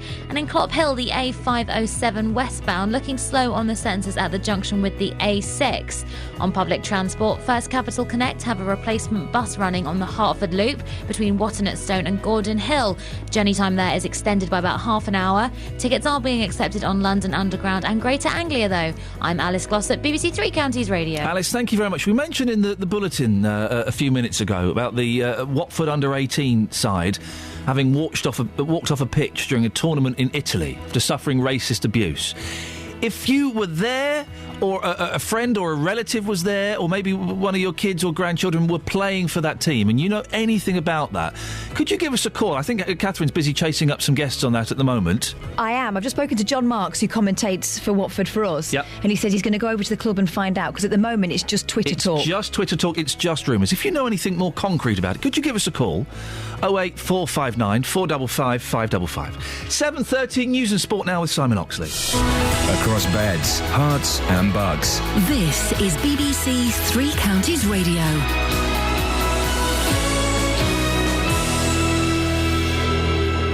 The headlines: people living near Junction 11 of the M1 in Luton have been told they won't be forced to leave their homes. The houses were bought by the Highways Agency when it was planning to widen the motorway to 4 lanes, but now they've been bought by the council. Firefighters in Milton Keynes say yesterday morning's house fire in Coffey Hall should act as a wake-up call to people without smoke alarms. One person suffered a broken leg jumping to safety from an upstairs window. And British dance group The Prodigy has been named as the third headline act for next year's Sonisphere Festival at Nebworth. They join Iron Maiden and Metallica in Hertfordshire in July. 3 Counties Sports. BBC 3 Counties Radio. As Iain was saying, there are reports this morning that a Watford under-18 side have walked off the pitch during a tournament in Italy after suffering racist abuse. The Hornets youngsters, under coach David Hughes, are taking part in the tournament in Rome this week and were playing the Italian side Latina yesterday. A video has been posted on YouTube showing the Watford team walking off the pitch. There's been no comment as yet from the club. Arsenal have qualified for the knockout stages of the Champions League, but as group runners-up after losing 2-0 away to Napoli. Chelsea topped their group after a 1-0 home win over Steaua Bucharest for Jose Mourinho's side. We have to grow up step by step, go now to matches that are new matches for some of my players, because some of my players, they didn't play any game at the knockout stage at the Champions League. So let's go for the last 16. If you win the last 16 and we go to the quarterfinal, in the quarterfinal only 8 teams, we can think in a different way. Elsewhere, Celtic were thrashed 6-1 away to Barcelona, so Arsenal and Chelsea join Manchester United and Manchester City in the draw for the last 16, which takes place on Monday. England cricket captain Alistair Cook says there won't be wholesale changes to the way his side approach the third Ashes test against Australia in Perth, which starts tomorrow morning. Cook's side must avoid defeat to stay in the series. You never change the way you approach the game. You wouldn't say, well, because we're 2-0 down, we have to change the way we play, because that means you wouldn't be doing anything right at Brisbane. You'd be changing the way, and I think that's a dangerous thing. And just because it's a do-or-die game, I don't think that changes it. But what is important is, we focus on very short periods of the game, trying to win every little bit we can. And that's all we can control. And Bedford School have 4 former pupils in the Cambridge University squad for this afternoon's varsity match against Oxford at Twickenham. Will Briggs will captain Cambridge alongside Sam Farmer and Harry Peck, with Ilya Cherezov among the replacements. BBC 3 Counties News and Sport. The next full bulletin is at 8.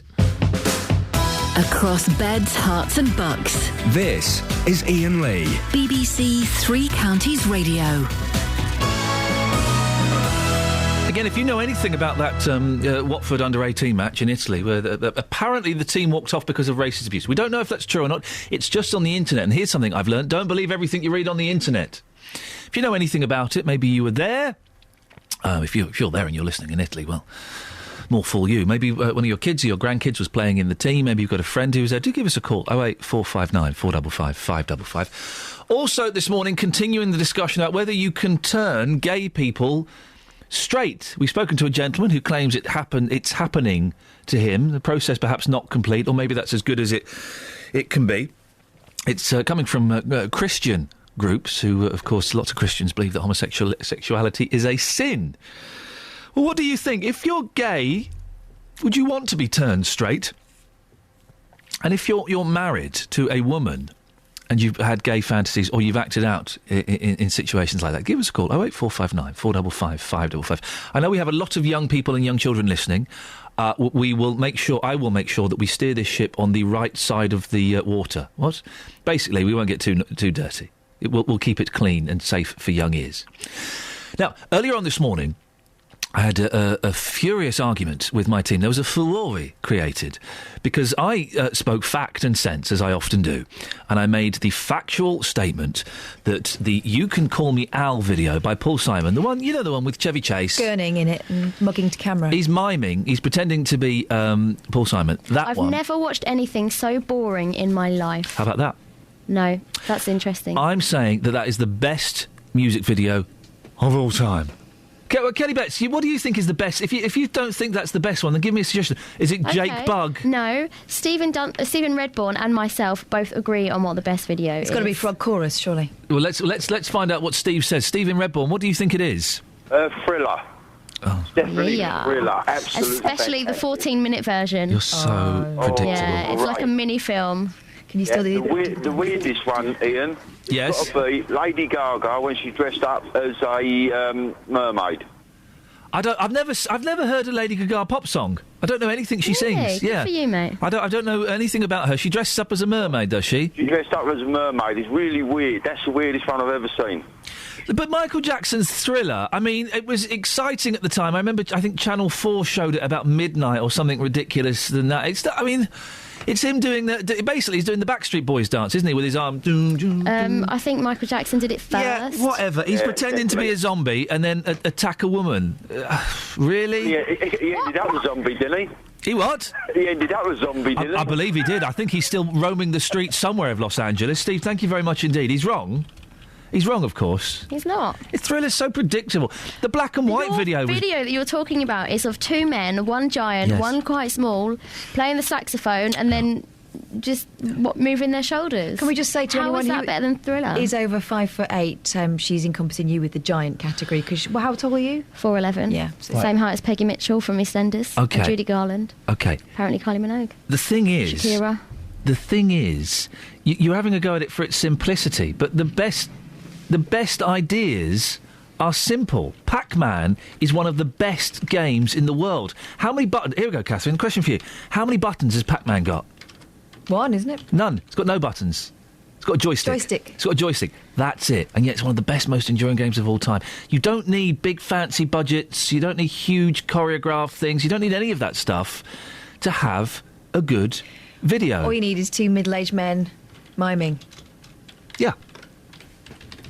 Steve the Milky. Morning, Steve. Good morning, and how are you? Yeah, I'm getting angrier and angrier with the idiots that I'm dealing with. You're all wrong. Go on. The best video is got to be Kate Bush cloudbursting, where she's got Donald Sutherland as her father. He gets carried away in the back of a car. Never seen it? No, I've never seen it. What on earth are you talking about? The only Kate Bush video worth watching is Babushka, and I think you know why. No. You got to look up Cloudbursting by Kate Bush. Dealey, do you know what? He gets taken away by the men in the. Dealey, do you know what Steve the Milky's banging on about? Yeah, I do, but Steve, you're wrong, I'm afraid. No. It's not great, come on. What's yours then? Well, Peter Gabriel, Sledgehammer. Classic 1980s video with all the graphics. It was legendary. It's a video that has well and truly lasted the test of time. You don't get much better than that. Morph is better animation than that. It really is. It's a good one, but it's not as good as Kate Bush. Steve, thank you very much indeed. No, if you're going to do a Kate Bush one, it's going to be Babushka. Oh, Babushka, yeah. You've been out speaking to people about this, Justin? Yes, you asked me about 45 minutes ago to go and find out what people's favourite music videos are. I have done just that for you, Ian. Here's what happened. Well, here's Alex, who's all the way from America, working in Bedfordshire. Alex, what do you think is the greatest music video of all time? Gotta be Michael Jackson's Thriller. What's your memories of watching that video for the first time? Scary. Hella scary. Got me scared for real, though. I Want to Break Free by Queen.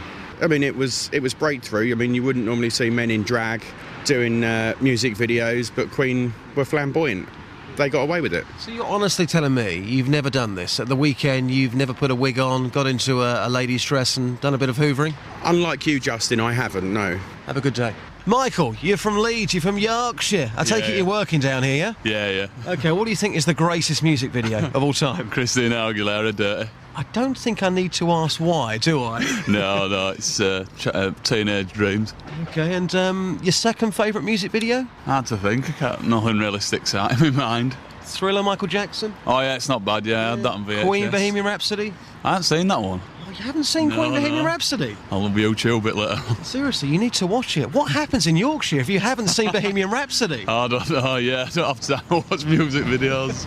Go and check it out later. Thanks very much. Cheers, thanks a lot, mate. Come on then, Karen. We want to know this morning, what is your favourite music video of all time? Thriller. When you first saw that video, how did it make you feel? I was scared. No, it was funny. So I was scared, you thought it was funny? Yeah. Queen, Bohemian Rhapsody. Yeah. It's not a bad video. I love the lighting in that. Yep, good lighting. What about Wham! Last Christmas with the jumpers? Definitely not. Why? I think that's legendary. Yeah, it's from my era, but I wasn't into that really. It's Robert Palmer. Is it Addicted to Love with the girls dancing in the background? That's my favourite music. Sexy are those girls. They're brilliant, aren't they? You know. And where's that accent from? Yorkshire. Another Yorkshireman. You're the second Yorkshireman I've spoken to this morning in Luton. What's going on? You need good contractors down here, don't you? So you have to bring Yorkshire lads in. What on earth is going on? It's a Yorkshire invasion. I know. I agree the Addicted to Love is a good video. Yes. Bohemian Rhapsody, it's often cited as the first music video. It isn't. And also, it's not even a video. There were videos before that, but it's not even a video, But really. it's iconic, though, isn't it? It's everything. It's the song, it's the video. I think the video itself is distinctive. That's why people often name that as their favourite video of all time. Tedious song, though, isn't it? It goes on a bit, to be fair. You know, it does go on a bit. little silhouette of a man, Scaramouche, Scaramouche, will you do the fandango? Thunderbolt and lightning, very, very frightening me. Galileo. Galileo. Galileo. Galileo. Galileo. Magnifico, magnifico, oh, oh, oh, oh. I see a little silhouette of a man, Scaramouche, fandango. Do you let me go? We will not let you go. Let me go. That was probably better than Queen's version, Exactly, to be fair. wasn't it? Wasn't it? You're talking about tracks and songs. Your Christmas song, which you were talking about yesterday. I've got some reaction coming up from the streets. La la la la la. It's Christmas time. La la la la la. Justin, what have you done? Christmas time. La la These la la guys la. are obviously hoping that this takes off. Do you know what it reminds me of? Go on. You know, in The Wizard of Oz, the guards of the witch's castle, they go, oh-wee, oh, oh, oh, they could have you for copyright. Christmas time. It's catchy, isn't it, Just? It is catchy. Have you been taking it to the streets? I'll tell you what, later you'll hear some reaction. I have taken this track to the streets at Bed's Hearts Did and we get any Bucks. comps? You will find out later on if you have got any compliments on this particular song. You'll find out after 8:30. I think we all know, don't we? I think I've never heard Justin say the full word compliments. I've never heard him say it. Justin, thank you very much indeed. We did get so much wonderful, wonderful feedback for the song that I wrote yesterday, the Christmas time La La La La song that I wrote. Did you write it? I mean, you wrote it. Did you write it down? Did you need to remember that? You sang it a little bit. Yeah. I added, and then it became a really good song. It's like Fleetwood Mac all over again. You're Badfinger. In some I'm ways. Mariah Carey. Okay. That's what happened with so that. I wrote the song. So I get the I writing. made it better. I get the writing credits and the cash. It's not what happened. That's what's happening here, baby. It's like Fleetwood Mac in some ways, not in the ways. 08459 455 555 is the telephone number. You can give us a call on the best pop video of all time. Mike Nesmith's Rio. There's a pop video. There's a pop video. Oh, it's good. Oh, it's good. I'll send you the link. You can have a look at it. It's a cracker. He won the first ever Grammy Award for pop videos.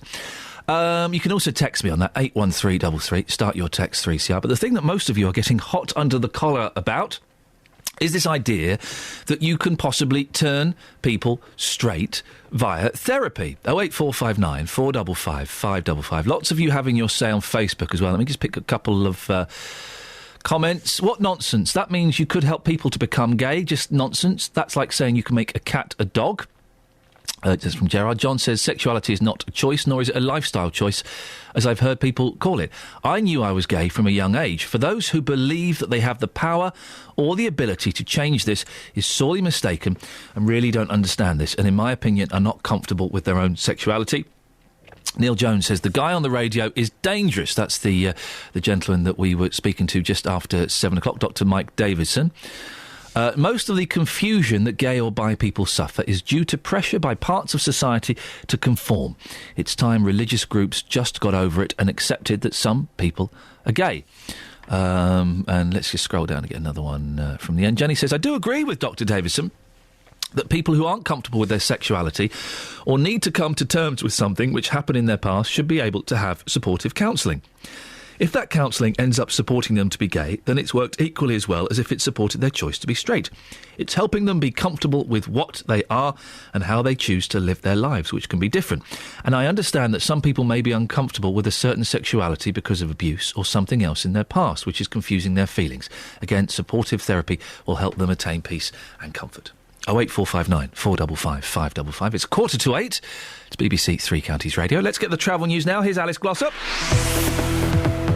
Travel news for beds, cards and bugs. BBC Three Counties Radio. M25 looking really busy anti-clockwise now. That's running slowly between 21 for the M1 and 16 for the M40. The M1 southbound slow between 10 for Luton Airport and 9 for Redbourne. And the A1M southbound also heavy from junction 8 for Stevenage for 6 to Welwyn. And Cheshunt, the A10 southbound looking slow between Turnfold and the M25 junction for Enfield. Public transport, First Capital Connect have replacement bus running on the Hertford Loop. That's between Watton Stone and Gordon Hill. Journey time there is extended by about half an hour, but tickets are being accepted on London Underground and Greater Anglia. I'm Alice Glossop, BBC Three Counties Radio. Thank you very much indeed. Interesting text from Paul in Hemel. We've just had to put it through the translation filter to work out exactly what he means. We'll get to it in a bit. It makes a point that some of you may agree with. But before that, though, it's 7:46. It's Thursday, the 12th of December. I'm Iain Lee. These are your headlines on BBC Three Counties Radio.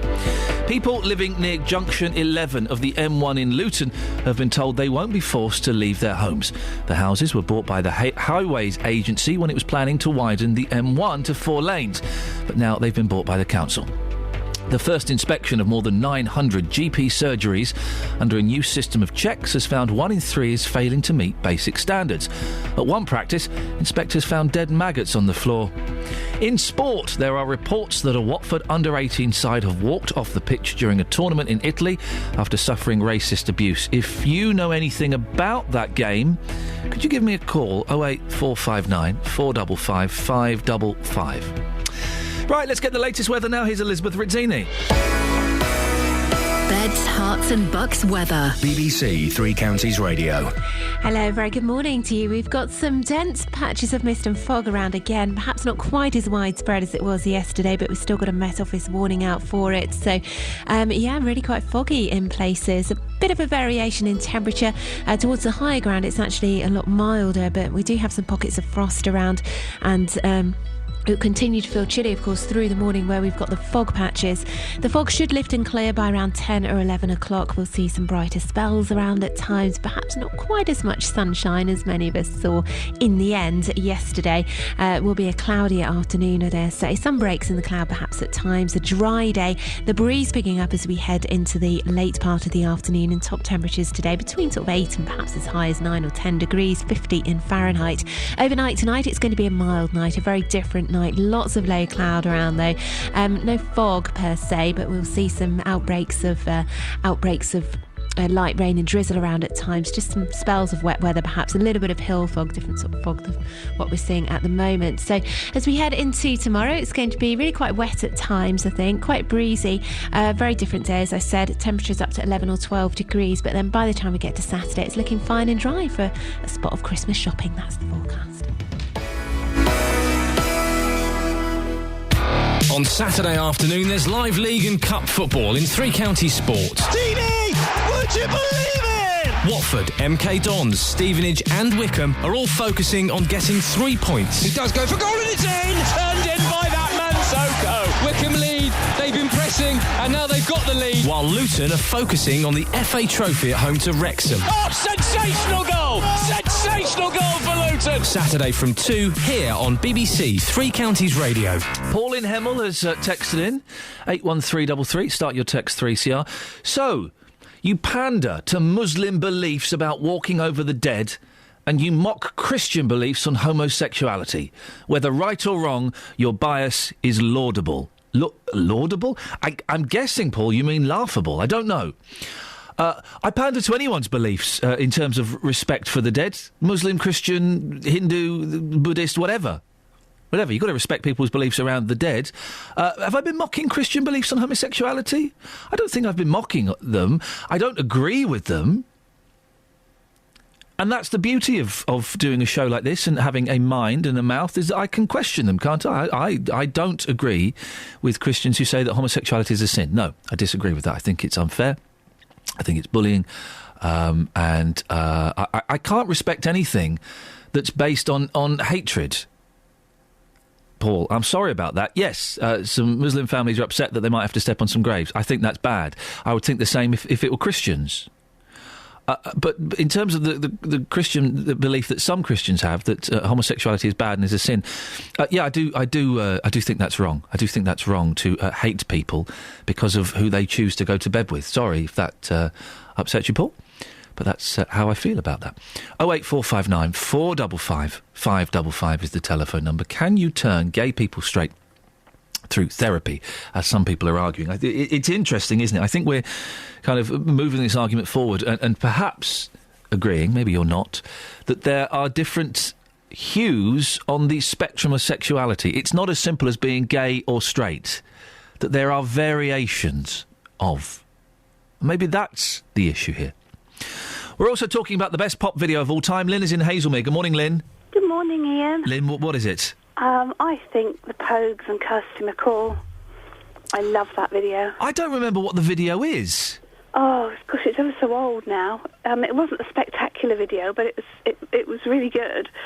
Because I love Kirsty McCall. I think she was wonderful. She was good. I miss Kirsty McCall. Yes, so do I. Yeah, she was brilliant. But so what is it? What is the video?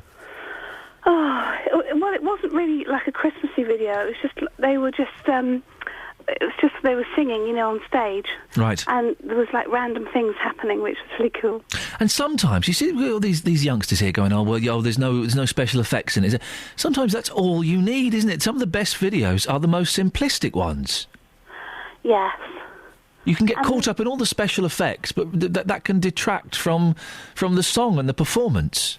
And the one with the one they've got on the radio, on the TV at the moment with the bear and the hare and the Christmas tree.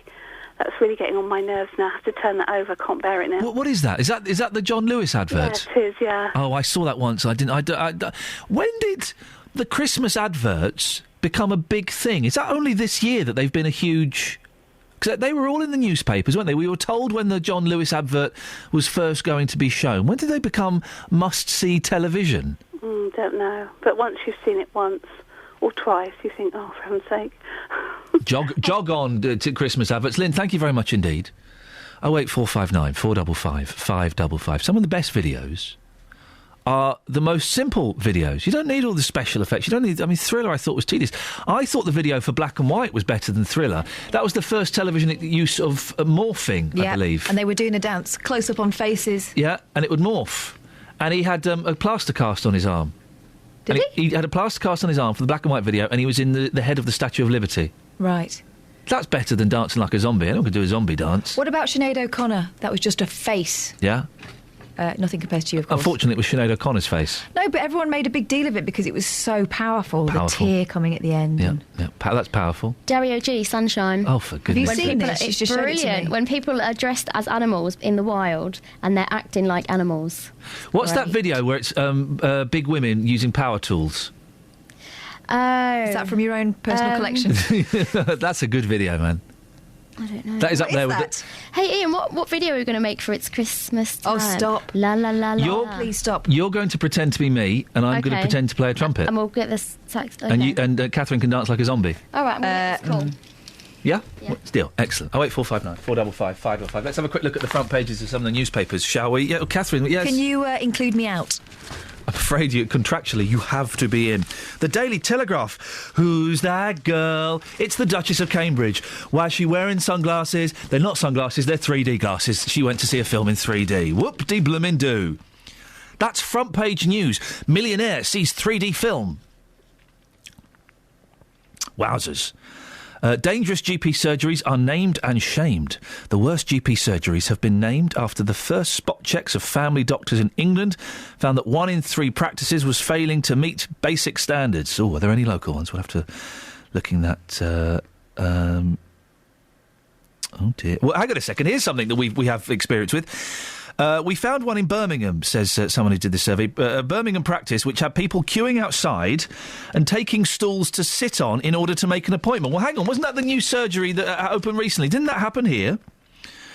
Who was the man waving his hands behind the president? South African authorities were facing embarrassing questions last night after it emerged that a man who acted as a sign language interpreter for Barack Obama and other world leaders at a memorial for Nelson Mandela was a fake. Now, this is a fascinating story. So he's doing the sign language, and he was next to Nelson Mandela, next to Barack Obama and all these other people. And his sign language apparently meant nothing. Well, there's an update on this. It's in lots of the papers. There's an update on this. BBC Breaking News on Twitter. Interpreter signing rubbish at Mandela Memorial says he suffered schizophrenic episode. What? Let's click on the link. This is from the BBC News Africa. The sign language interpreter accused of using fake hand signals at Nelson Mandela's memorial said he suffered a schizophrenic episode. Tamsanqa Janji, 34, told the South African media he started hearing voices and began hallucinating. Well, hang on, if you're hearing voices, why weren't you signing the voices? Deaf viewers at the memorial service said he was signing rubbish and complained he was a fraud. Mr. Janji said he worked for a company called South Africa Interpreters, where he is a senior interpreter.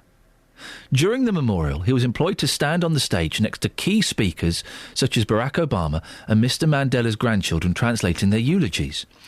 His performance was watched on television by millions of people worldwide, but he said during the event he lost concentration because of the voices in his head. There was nothing I could do, he said. I was alone in a very dangerous situation. You could have walked off stage. One option. I tried to control myself and not show the world what was going on. I am very sorry. It's the situation I found myself in. But in a subsequent radio... This is incredible, this story. In a subsequent radio interview, he said he was happy with his performance. During the broadcast, Wilma Newdut-Drucken, the country's first deaf female PM, tweeted, ANC-linked interpreter on the stage with Deputy President of ANC is signing rubbish. He cannot sign. Please get him off. That's an incredible story. It reminds me, one of my favourite news clips of all time. Do you know where I'm going with this? The guy who was just there to pick someone up. Well, it's one of two things. I think the story was it was a guy who was there to pick something up. I think the real story was he was there for a job interview. And he thought that was part of it. The BBC News, it's News 24 as was, and they're talking about iPods, Apple and iPods. And they cut to an expert, and they ask this expert what he thinks, and he goes... I think... And then he goes on to make up an explanation. He's talking rubbish. Answers. Yeah, he answers it. He's on the live television. What do you do? And I think he was there for a job interview. I think that the cab driver thing may be true. It may be a bit of a myth. And he answered the question. And what's brilliant is you see the panic in his eyes. Can we post that on the Facebook page? Because it's a BBC clip, isn't it? Yeah, I'll try the panic in his eyes as he realises he's going to have to answer this question. It's just wonderful. Whenever me and my wife, if we ever feel a bit sad, we watch that clip because it's just joyous, and he looks like such a nice bloke. We'll find that. It's a BBC News clip, and we'll put it on the Facebook page because it's just, if you're feeling sad, this will cheer you up no end. This poor fella. He's been subsequently interviewed, and it turns out he's a really nice bloke. He was just, I think he's got a French accent. He comes from a French-speaking African country, which makes it all the more difficult for him, as English not being his first language. The reporter couldn't understand his answers. No. But she carried on anyway. And then what's great is afterwards, it cuts to another person who goes, well, as your expert in the studio has just said... Have you seen it, Kelly? The poor guy. Oh, we'll put it on the Facebook page. It's a treat. Right, let's get the travel. Here's Alice. Travel news for beds, cards and bugs. BBC Three Counties Radio. The M1 southbound slow between 11 for Dunstable Road and 10 for Luton Airport. The M25 still slow anti-clockwise between 21 for the M1 and 16 for the M40. The A1M southbound still struggling from 8 for Stevenage up to 6 for Welwyn. And in Clophill, the A507 westbound really looking slow at the junction with the A6 on the speed sensors. In Borehamwood, Brook Road is closed at Spring Road for emergency repairs to a burst water main. I'm Alice Glossop, BBC Three Counties Radio. Alice, thank you very much. We're finding that video. We'll put it on the Facebook page. It is wonderful. OK, let's get the news. Here's Simon. Local and vocal across beds, hearts and bucks. This is BBC Three Counties Radio.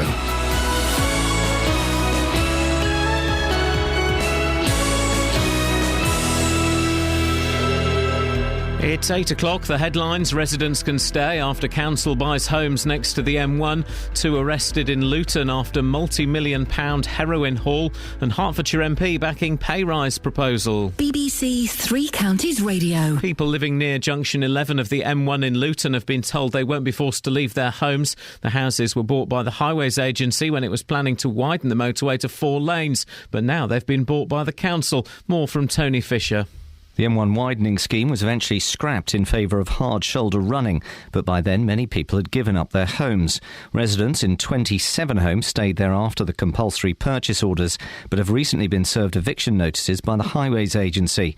Now Luton Borough Council has completed the purchase of the houses at their market value of £4.6 million.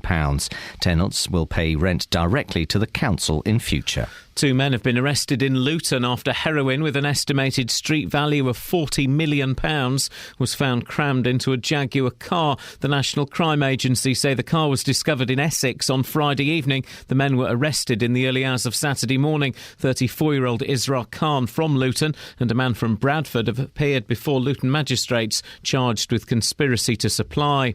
Police in Buckinghamshire are appealing for witnesses after a bank robbery in Stokenchurch on Monday morning. 2 men assaulted 2 female staff members at Lloyd's Bank in Church Path just after 9 a.m. before removing all the cash from the safe.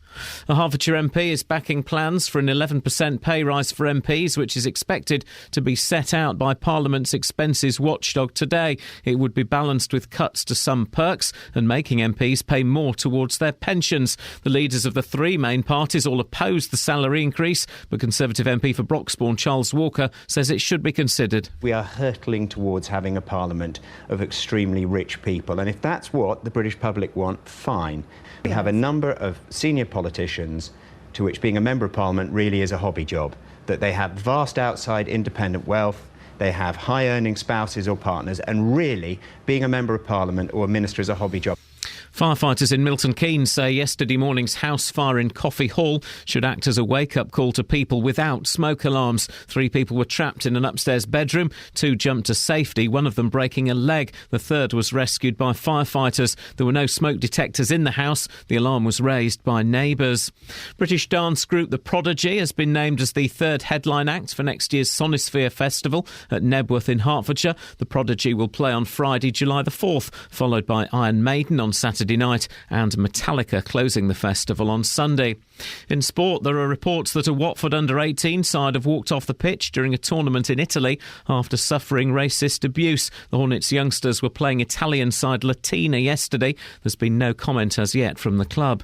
The weather: mist and fog should gradually lift during the morning, mainly dry later but staying rather cloudy. A maximum temperature 10 degrees Celsius. And you can get the latest news and sport online at bbc.co.uk/3 counties. We're coming to towns and villages all across our counties. BBC Three Counties Radio's big tour of beds, hearts and bucks. Nice, clean, tidy town. A quaint market town. All this week in Biggleswade. People are lovely and there's everything that we need. I like the market square. It's lovely to sit here in the summer. The big tour of beds, hearts and bucks. BBC Three Counties Radio.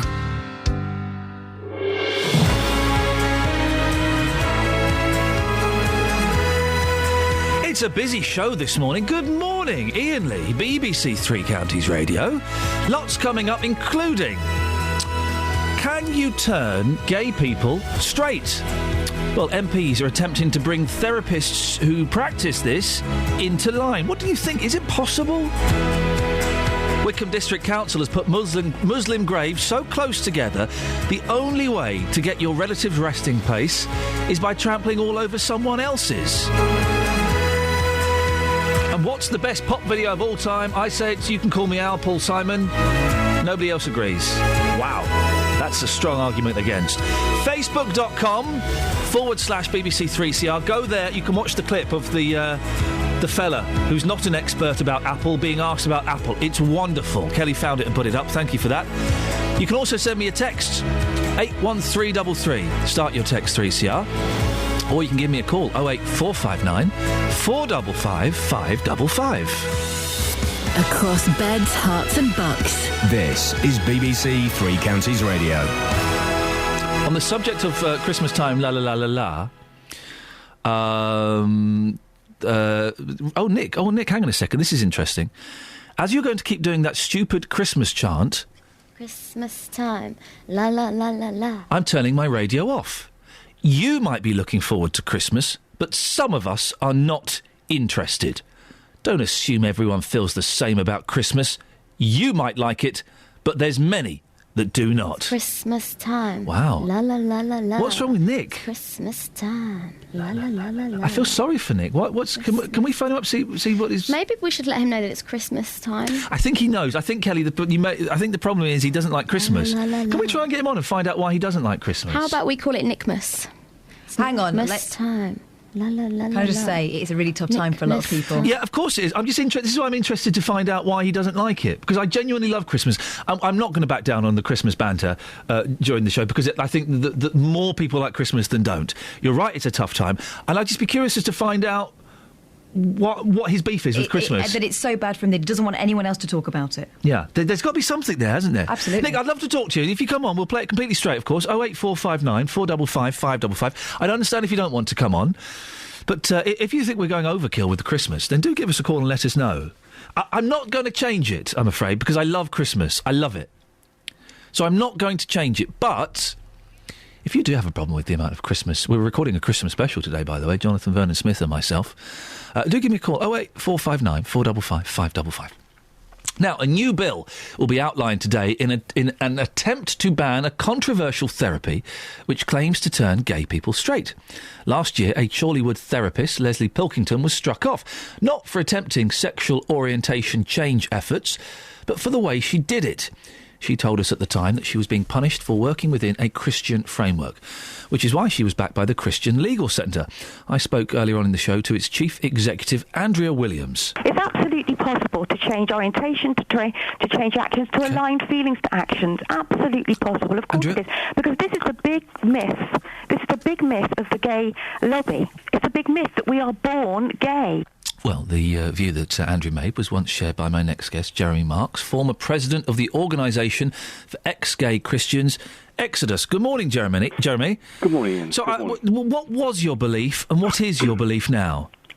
Well, in the early years, late 1980s, I did believe that you couldn't be gay and Christian, and that being gay was something that was wrong, some wrong outlook or belief that you had about yourself. So I would have in those days shared the same view of Christian concern.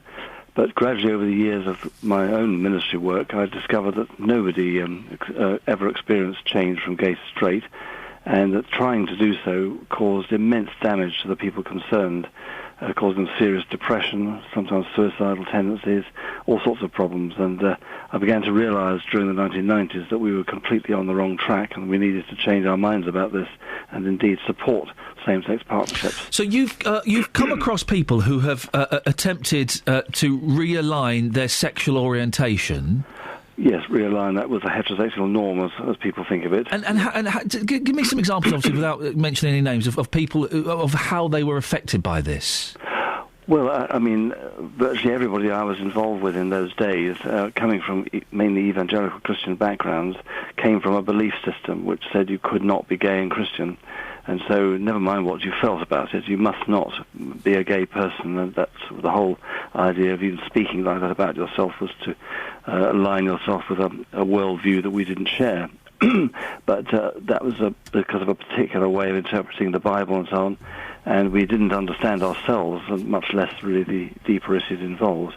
And we didn't realise that what we were doing is simply suppressing a natural part of ourselves because it didn't fit in with what was acceptable socially or in our church lives. So you don't believe that change is possible, it's simply suppression, which of course can be dangerous for someone's mental health and esteem, can't it? Indeed, that's right. One shouldn't overlook the fact that I think there is a spectrum of sexual orientation, and there are bisexual people, and that there are some instances where a person may begin feeling that they're heterosexual and realise that they're not, that they're gay, and the other way around. But more often than not, it's the case that they don't want to be gay because they feel that's not acceptable within their society, so they try to change. But basically, I've never seen anybody really change at all. Jeremy, if you believed through biblical teachings that being gay was a sin, yep. How have you managed to get your head around being gay not being a sin? Well, largely by being honest with yourself and realising through living a Christian life and through prayer and your own Bible study that there's a lot of those passages which we interpret as being anti-gay really are not speaking to the gay person who is intrinsically gay and wanting a life partner with somebody of the same sex. Mostly those passages are talking about promiscuity, immorality, using and abusing other people. And unfortunately, those passages have been quite wrongly and cruelly applied to people who genuinely love someone of the same sex. So I think we just had to realise that a little bit more study was needed and a bit more prayer and a bit more personal integrity and being honest about who one really is. What do you think about this? What do you think about this bill that's being presented to Parliament today? Well, I just feel very sad that it's even necessary in this day and age. I would have thought more therapists would have been in tune with the realities of human life, but apparently it would appear from a number of therapists that have tried to offer therapy to overcome one's homosexuality that it is necessary. But great shame, I think. I'm not one person who believes in too much legislation for things. At the end of the day, one has to be able to make choices in life, and but maybe it is necessary. Earlier on in the show, we spoke to Dr. Mike Davidson, who is married, has children, but had, during his married life, had gay fantasies and acted out sexually with men. What about people like that for whom their lifestyle is problematic? Well, I think that is indeed a very real situation where people have to decide what they most want in life, I think, whether they are gay and want to come to terms with that, which means it's not going to be compatible with perhaps married life and so on. And they need to be able to be honest with themselves and their spouses. I do meet many people in this kind of situation who've got married because they believed that was the right thing to do, and later on realised that it didn't change them and it wasn't right. It's a very, very tragic situation for the husband and the wife and all involved, but I think a little bit of honesty and grace in the situation does help people begin to work out the best thing to do. But there are no clear-cut and easy answers to it. Jeremy, I appreciate your time this morning. Thanks very much. Pleasure. Thank you very much. It's Jeremy Marks, former president of the Organisation for Ex-Gay Christians, Exodus. Well, again, this expands it out a little bit. He did think that being gay was a sin, and then he kind of worked with people and spoke to people and listened to people, studied the Bible more thoroughly, and came to the conclusion that actually the Bible doesn't say it's a sin to be gay. Does that fit in with your religious beliefs? Can you, like Jeremy, be a Christian and accept gay people for what they are, and not think of it as something that should be shameful? Not think of something that should be frowned upon and discouraged. 08459 455 555. As a Christian, something I'm not, but I'm keen to talk to you about it if you are, can you accept that some people are just gay? Some blokes fancy blokes and some women fancy women, and that's that. Can you accept that? Or do you think that you can't be a Christian and be gay? 08459 455 555 is the telephone number. And also keen to speak to you, straight or gay, but particularly gay people, if you think you can be turned straight with therapy. I don't quite know. It does sound, from what I've heard, from speaking to Mike earlier on, from speaking to Jeremy there, it does sound more like a suppression rather than a transformation. And suppression of one's instincts and feelings, well, that's not sustainable, is it? And it's not particularly healthy. That can only lead to resentment, low self-esteem, self-hatred, depression, can't it? 08459 455 555 is the telephone number if you want to give me a call. 81333. Start your text 3CR. You can also go to the Facebook page. Facebook very busy this morning. Facebook.com/BBC 3CR. You can have your say on there. Lots of comments. Let's have a quick look at the moment. The things people will do for money. I am gay and would never want to change, says Wendy. Jason says people cannot change who they are. Straight, gay, bi, as long as everyone is happy in their lives, that's all that matters. John says, best advice about this, be true to yourself. You love who you love, no matter what their gender or orientation. And isn't that, it's what it's all about, isn't it? It's like, it's love. Which surely the whole Bible is about love. So it's who you love. Should we be criticising people simply for who they love? 08459 455 555. Let's get the travel news now. Here's Alice. Travel news for beds, cards and bugs. BBC Three Counties Radio. We've had a call from Dave in Luton to update us on Lower Luton Road heading west. That's slow between Cooters End Way and Airport Way.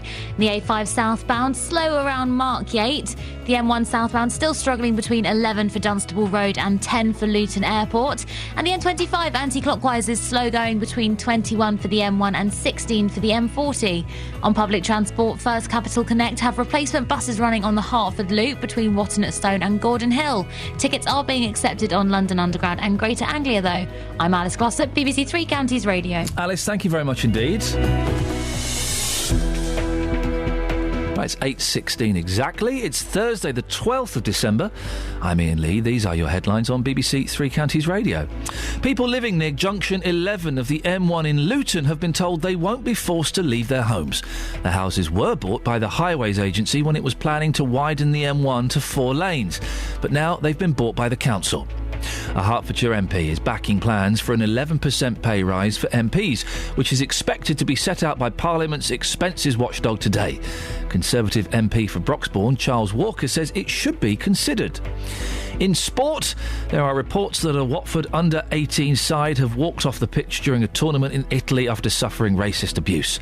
The club is expected to make a full statement later. If you know anything about that story, do give me a call, 08459 455 555. BBC Three Counties Radio.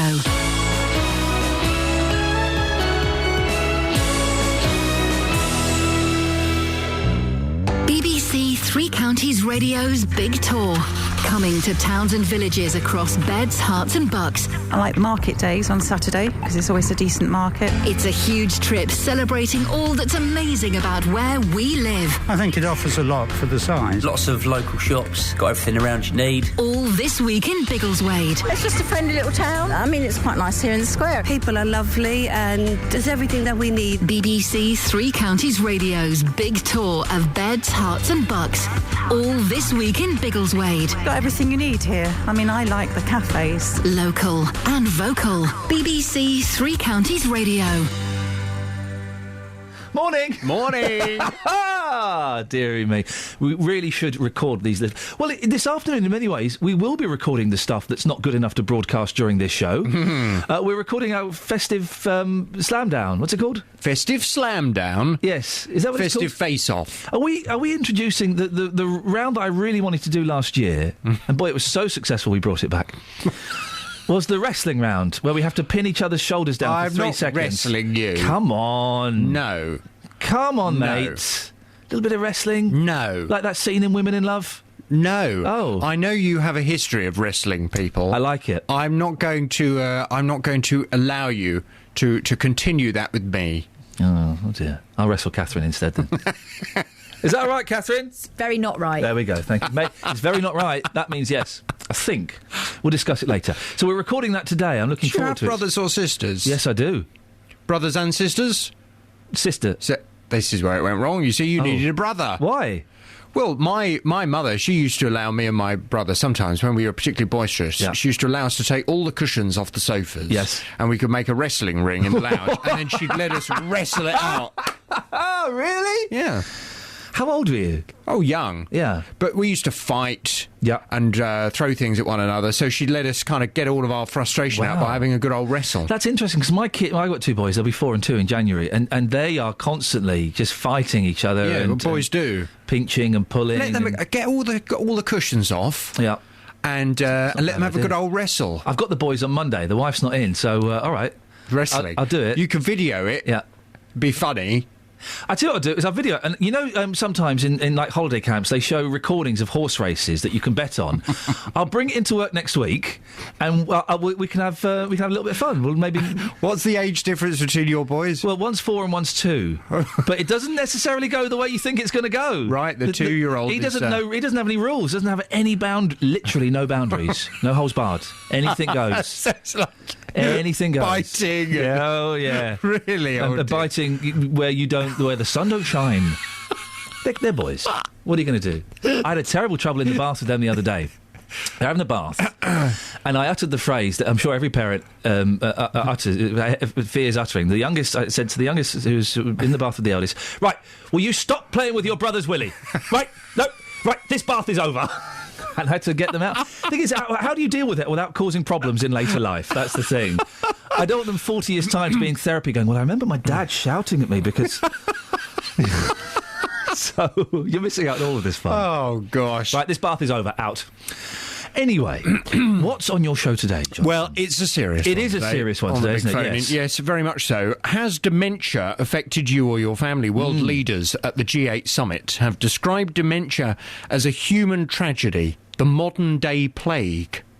The Prime Minister, David Cameron, has pledged to double funding for research into the disease in the hope of finding a cure by 2025. Alzheimer's, the most common form of dementia, affects around 500,000 people in the UK. That's 62% of dementia cases. But only 45% of people with the disease in the UK currently have a diagnosis. Well, it's being described as the modern-day plague. It is a human tragedy, but I'm just wondering whether it is a human tragedy that's affected you or your family. From 9, I want your stories on 08459 455 555. My grandmother has dementia. Right. But she's kind of very old. And I know that may sound strange, but in some ways... it makes it easier to justify because you think, well, she didn't start kind of demonstrating that she had dementia until she was probably about 93. Right, OK. By which point you think, well, she's had a very long life and her poor old brain, it's just not keeping up as well as the rest of her body. It's dreadful, though. It's awful. Really my granddad had it. He got it about 60. You see, this is where it must be even more tragic. When people get it young... heartbreaking. It really is. And the worst thing is, she knows that her brain doesn't work properly. And she gets so frustrated. So she'll have good days and bad days. If she's having a bad day, then she'll be worrying about something, but she can't remember what she's worrying about. And she keeps saying... I'm being very tearful today because I know there's something that I'm supposed to be doing or there's something and I can't remember, my damn brain won't work. She says things like that and she gets herself in more and more of a state. And it's very upsetting to see because you think, if you're lucky enough to make it, like my grandmother, to 99, it would just be nice to enjoy your life. Do you know what I mean? Whereas she spends a lot of it worrying about things she doesn't know what she's worrying about. It is terribly wicked. It really is. It's a wicked, wicked disease. I remember my granddad would quite early on when he would have moments of clarity. He said to my nan, he said, "Joan, there's something wrong with me, isn't there? But I can't quite work out what it was." And it just broke my heart. And he quite quickly he became a different person altogether. And yet sometimes, and this is the unspoken thing, but anyone who's got someone with dementia in their family will tell you this, sometimes it can be hilarious. Oh, there are some there are some very My grandmother, the things she comes out with sometimes have everybody side-splitting. Literally. I mean, she's always had this thing about people's appearance, and she comments on everybody's appearance. So I was in this magazine recently, and I showed her the picture, and she went, "Who's that man with that great big fat face?" And, things like that. It's very funny. She just seems to... She didn't recognise me. She just saw a man with a big fat face. So you have to laugh. You have to find the kind of humour in it. Otherwise, it is just too sad and too tragic. Yes. Well, from 9 this morning, has dementia affected you or your family? Your calls, please, on 08459 455 555. I'm going to play you 2 jingles and tell you a story about my granddad that I could never say on air. Across beds, hearts and bucks. This is Iain Lee. BBC Three Counties Radio.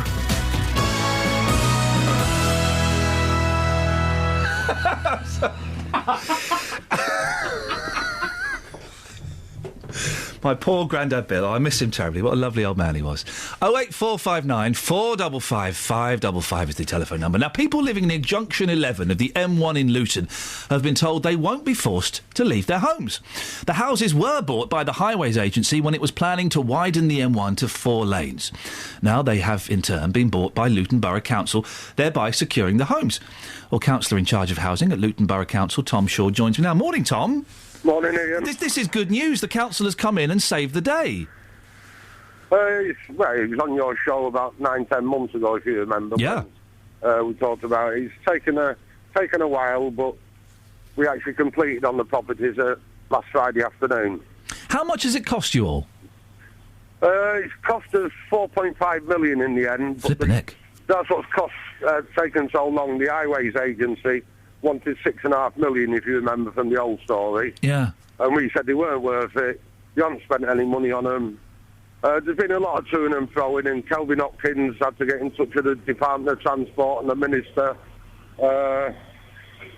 A few court cases were ongoing and all that kind of stuff, but in the end, everyone completed last Friday at 4.5. So how do you... what are your views on how the Highways Agency have behaved in all of this? Same as I said to you before, I think it was terrible. Because they haven't spent any money on repairs. Even 4 or 5 months ago, they still weren't going to do the sale to us. In the end, we both agreed, both sides, that we get an independent valuer in to value the property. So the district valuer came in. He put a valuation on them a lot less than the Highways Agency. But both sides had agreed that we'd stick by whatever valuation the district valuer came up with. And he valued them at a lot less than the Highways Agency were valuing them at. What happens now, Tom? Because these homes, of course, were privately owned. They've now been bought by the council. Does that make the residents council tenants? They're not full council tenants. What's happened is, the housing department, a lot of people don't realise, there's a lot of rubbish talked about housing in the town. The housing department has got to operate a completely separate account from the rest of the council. You're not allowed to subsidise council housing with ratepayers' money. So what's happened is, the general fund, the rate fund of the council, has bought the properties. And the housing department will pay the council, the rest of the council, back as it can afford to. So the people who are staying in the properties are staying in at the same rent levels we were paying before, but the council's going to pick up all the repairs. That's one of the big, why we've got so much money off the valuation, because the Highways Agency has spent no money on repairs. Each property wants quite a few thousand spent on it to take it up to a standard what would be acceptable to the housing department. And of course, Tom, some of the properties were lying empty. How will they be used? Will they help ease the housing crisis? That's one of the good results, Hardy, because what 7, perfectly good bungalows, we want a lot of money spent on them because a lot of them have been derelict for 10 years or more. But we're going to work started on them already, and we're going to convert them so they're available to people we've got on our list with serious disabilities, with families with young children with disabilities, so they can move into suitable housing, which will release their houses for people off the general waiting list. And this must have been incredibly upsetting for the residents who still managed to hang on and stay in their homes, mustn't it?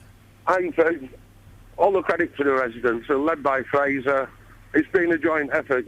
Kelvin in Parliament, the residents had all sorts of judicial reviews going, and the council officers have been brilliant finding a way around all sorts of little problems what came along over the last 8 or 9 months, but they managed to find a way around them all.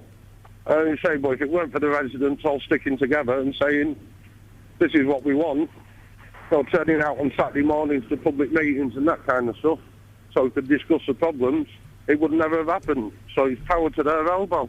Tom, it's nice to have a bit of good news for a change. Thanks very much.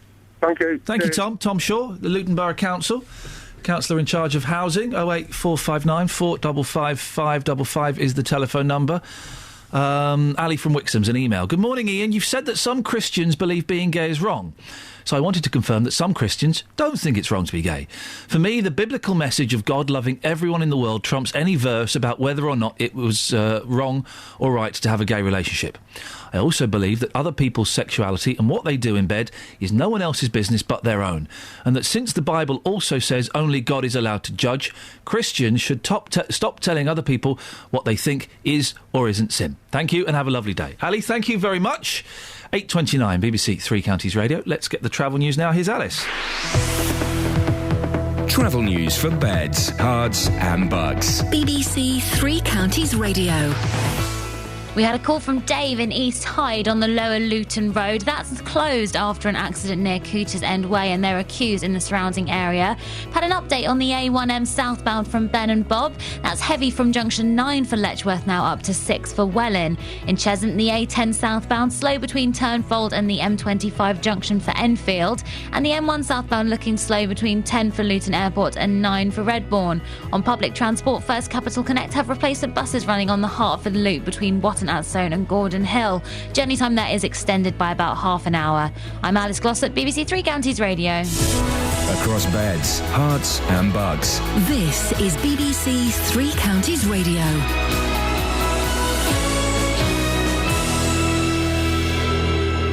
It's 8:30, I'm Simon Oxley. People living near Junction 11 of the M1 in Luton have been told they won't be forced to leave their homes. The houses were bought by the Highways Agency when it was planning to widen the motorway to 4 lanes, but now they've been bought by the council.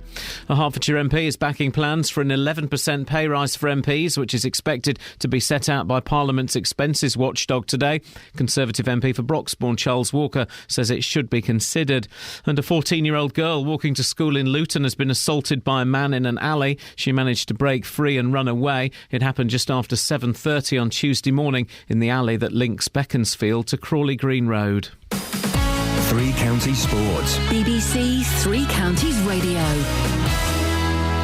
There are reports this morning that a Watford under-18 side have walked off the pitch during a tournament in Italy after suffering racist abuse. The Hornets youngsters under coach David Hughes are taking part in the tournament in Rome this week and were playing the Italian side Latina yesterday. A video has been posted on YouTube showing the Watford team walking off the pitch. The club is expected to make a full statement later. Arsenal have qualified for the knockout stages of the Champions League, but as group runners-up after losing 2-0 away to Napoli. Here's manager Arsene Wenger. To finish second makes the potential draw more difficult. In the last 4 or 5 years, we had always very difficult draw. Maybe this time we'll be a bit luckier. Chelsea topped their group after a 1-0 home win over Steaua Bucharest. Elsewhere, Celtic were thrashed 6-1 away to Barcelona. So Arsenal and Chelsea join Manchester United and Manchester City in the last 16. The draw takes place on Monday. Alistair Cook admits England's confidence has been hit by their 2 heavy defeats in the Ashes so far, but insists his side are ready to fight back in the third test and keep the series alive. The England captain reaches his 100th cap in Perth and says Adelaide and Brisbane are now forgotten. It's important that we don't look back. What is relevant to games, what we can control, is how we go about our business. We need to reverse that trend by putting Australia under some pressure. The basic stuff of getting more runs in the first innings, giving our bowlers more time off, I think, and put pressure on Australia's batters, with the ball as well. And Bedford School have 4 former pupils in the Cambridge University squad for this afternoon's varsity match against Oxford at Twickenham. Will Briggs will captain Cambridge alongside Sam Farmer and Harry Peck, with Ilya Cherezov among the replacements. BBC Three Counties News and Sport. The next full bulletin is at 9. Call 08459 455 555. BBC Three Counties Radio. It really is one of those shows. There's a cough there you can have. It really is one of those shows where it's all over the shop, and I love it when it's that. Let's start with some of the lighter stuff. We're asking for the best pop video, music video of all time. I genuinely think You Can Call Me Out, possibly Rio by Mike Nesmith. It's a corker, but You Can Call Me Out. It's so simple. It's just so wonderful. It's Chevy Chase pretending to be Paul Simon and Paul Simon pretending to be a bodyguard. That's it. And it's great. What do you think it is? 08459 455 555 is the telephone number. You can text as well, 81333. Start your text 3CR. The best vid is Show Me the Wonder by the Manic Street Preachers, says Alf. The best pop video ever is Call on Me by Eric Prydz. Is that the one with the... That's the one with the Keep Fit class where they'd never get anything done practically, would they? That is a lot of crotch shots. Whoa, Catherine, for goodness sakes, watch your language. There are kids in the car on their way to school. It's an anatomical reference. I don't care if it's Latin. I don't want that kind of filth on my show. That is a classy video. That has got class. It's horrible. That's why you don't like it, because you have no class. It is classy. Jackie in Chesham also says Peter Gabriel Sledgehammer. It was pretty clever. It was pretty clever at the time, but Rhubarb is better animated than that. Henry's Cat has got better animation than Sledgehammer, hasn't it? They're all wobbly. Exactly. Monty says, that Sinead O'Connor video is good, but Iain, the best Christmas tune is It's Christmas Time. Oh, stop it. La, la, la, la. Christmas time, la la la la la. It's Christmas time. Why are you singing the tune wrong? I'm doing the harmony. Version. Doing the harmony. JD's been out and about. We'll get to speak to him later on to find out whether people gave many comps to our song. I wonder what the answer's going to be. Oh, for goodness sakes! Well, grow up. We'll speak to Justin about that later on, but on to slightly more serious things. This morning we've been talking about MPs' attempts to ban a controversial therapy technique which aims to turn gay people straight. Last year, a Chorleywood therapist, Leslie Pilkington, was struck off for malpractice, not for claiming she could realign someone's sexuality, but for the way she did it. She told us at the time that she was being punished for working within a Christian framework. Her case was backed by the Christian Legal Centre. Earlier on in the show, I spoke to its chief executive, Andrea Williams. It's absolutely possible to change orientation, to change actions, to align feelings to actions. Absolutely possible. Of course it is. Because this is the big myth. This is the big myth of the gay lobby. It's a big myth that we are born gay. Well, our reporter Justin Dealey has been talking to people about this. Morning, Justin. Hello, Ian. I just find this absolutely incredible. Absolutely incredible, this story this morning. I mean, the idea of having a therapy or treatment to cure people, I just find incredible. It is incredible. In fairness to Andrea and the doctor we spoke to earlier on, that they are themselves are shying away from the word cure, but they are saying that your sexuality can be changed to the more comfortable sexuality of being heterosexual. Therapy is a cure, isn't it? If there's something wrong with you, you go for therapy and you can be cured. So surely it is a cure they're talking about. That's certainly one interpretation. Where have you been this morning? What have you been asking people? I've been talking to people in Luton about this, been talking to gay members of the community, and they say the idea of curing them is highly offensive. Here's what John had to say. No, I think it's impossible to be cured because it's not an illness. I think I was born this way. I think it's ridiculous, and I think they're wasting their time. And I think it's another form of discrimination because it's not anything that needs to be cured. And when you hear of people that say, I can cure you, come to me and you can be cured in days or weeks, do you find these comments highly offensive? Yeah, I do. I think because, like I said, it's nothing that needs to be cured. It's not a bad thing. It's just the way that people are. I mean, as a member of the gay community, do you feel a lot more accepted nowadays? I do. Have we moved on as a nation? I think in the last few years, I personally have never been a victim of gay bullying or anything, which I'm quite grateful for, but I think we've seen less and less of it over the last few years. And just lastly, when you did decide to come out, did your friends and family take to that in a positive way, or did they try and convince you again that in actual fact you weren't gay, it was just something that you were going through, a phase that you were going through? No, everyone was absolutely fine with it. A couple of them said they already knew. My family have never treated me any different. My friends, it's just they were all fine.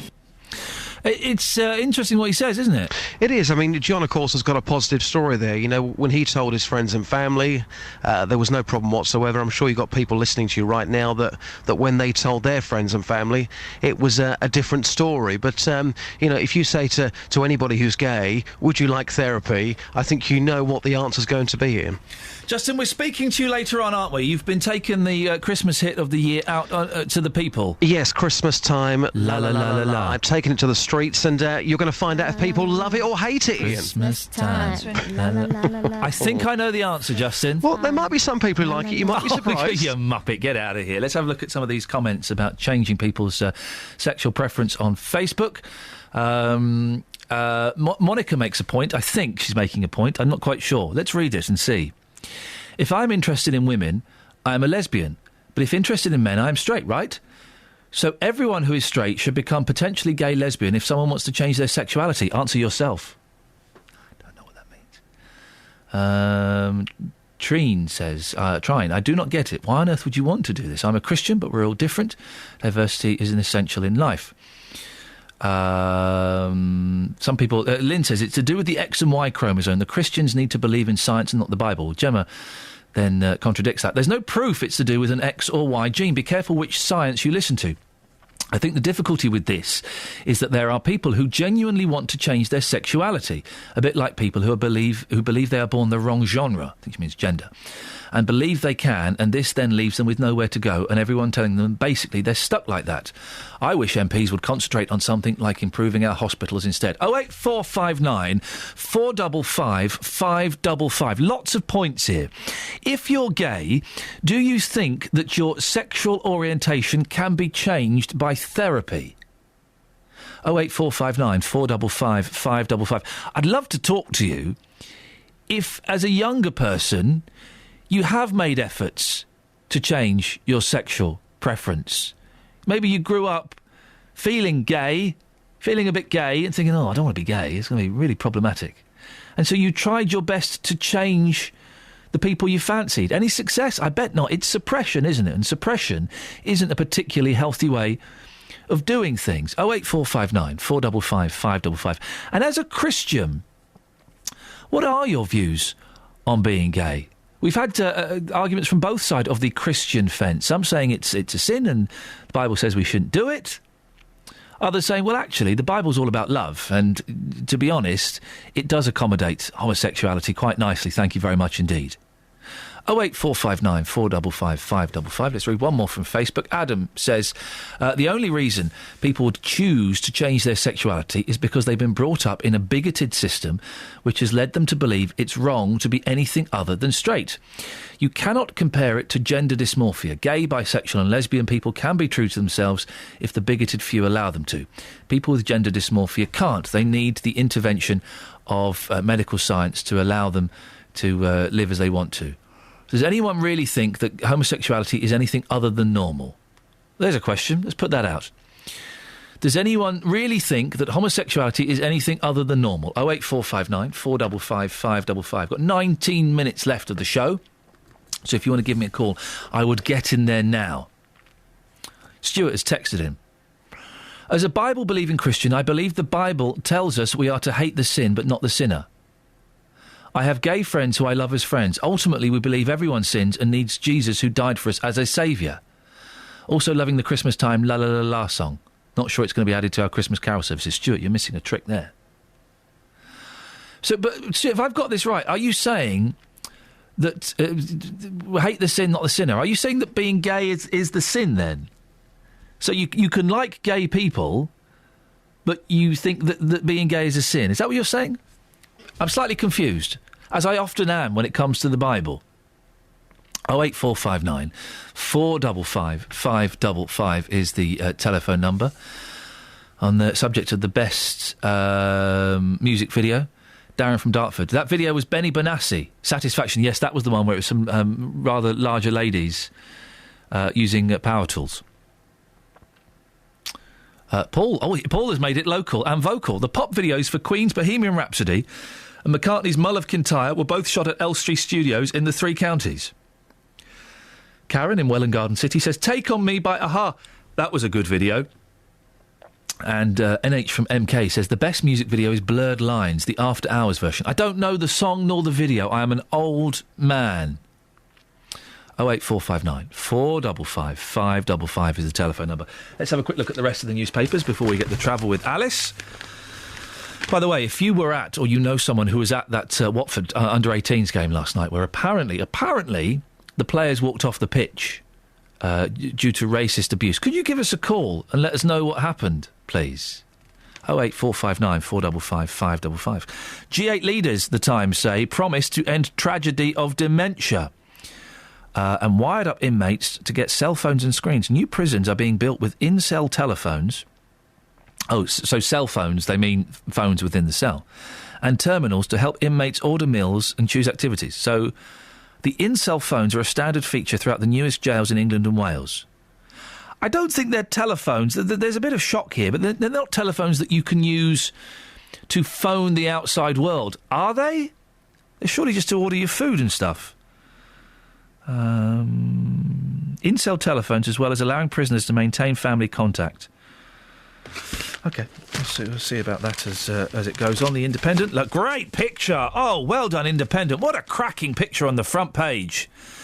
It's what do they call it? The financial sector. What do they call it? Docklands. Just poking out from the mist and the fog. Isn't that a cracking picture? Wonderful. GCSE results are mainly determined by genes. What? Genetics has a more powerful influence on pupils' GCSE exam results than teachers, schools, or the family environment. I don't want to knock all the scientific research that has gone into that. What a load of old guff that is, surely, isn't it? The Daily Express, new jab to cure misery of back pain. Treatment is available now. A fast-acting jab could end the agony of back pain for thousands of Britons. The treatment can now be prescribed after being approved by European regulators.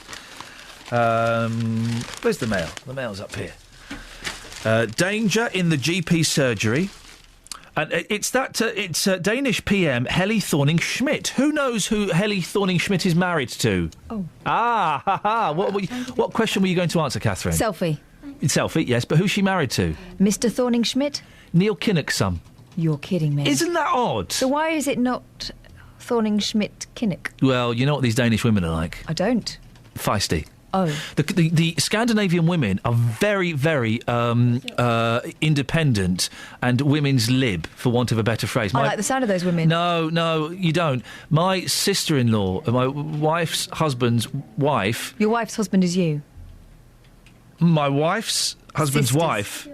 My wife's brother's wife... Yes. ...is Swedish. Your brother-in-law's wife? Thank you.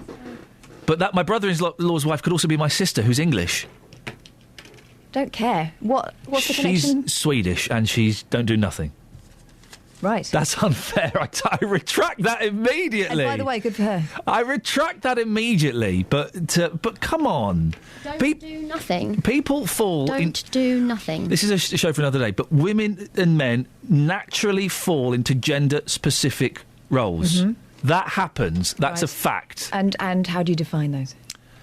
Washing up and hoovering and cooking, women. Sitting at home watching television, men. Those roles, they are genetic. You cannot deny them. I dabble with a bit of both. What does that make me? That's the other subject we're talking about, for goodness sakes. Travel news for beds, cards and bugs. BBC Three Counties Radio. We've had a call from Mark on the M1 northbound. Lane 4 is closed just after junction 11 for Dunstable after a van has broken down. Thanks for calling that one in. Southbound slow between the Newport Pagnell services and 14 for Milton Keynes. Also slow southbound between 10 for Luton Airport and 9 for Redbourne. On the M25 anti-clockwise, there are queues between 19 for Watford and 15 for the M4. And East Hyde, Lower Luton Road is closed after an accident near Cooters End Way with queues around there. On public transport, First Capital Connect have all lines reopened, but there may be delays on the Hertford Loop after earlier electricity problems. I'm Alice Glossop, BBC Three Counties Radio. Alice, thanks very much. 8:47, Thursday the 12th of December. I'm Iain Lee. These are your headlines on BBC Three Counties Radio. People living near junction 11 of the M1 in Luton have been told they won't be forced to leave their homes. The houses were bought by the Highways Agency when it was planning to widen the M1 to 4 lanes, but now they've been bought by the council. A Hertfordshire MP is backing plans for an 11% pay rise for MPs, which is expected to be set out by Parliament's expenses watchdog today. Conservative MP for Broxbourne, Charles Walker, says it should be considered. In sport, there are reports that a Watford under-18 side have walked off the pitch during a tournament in Italy after suffering racist abuse.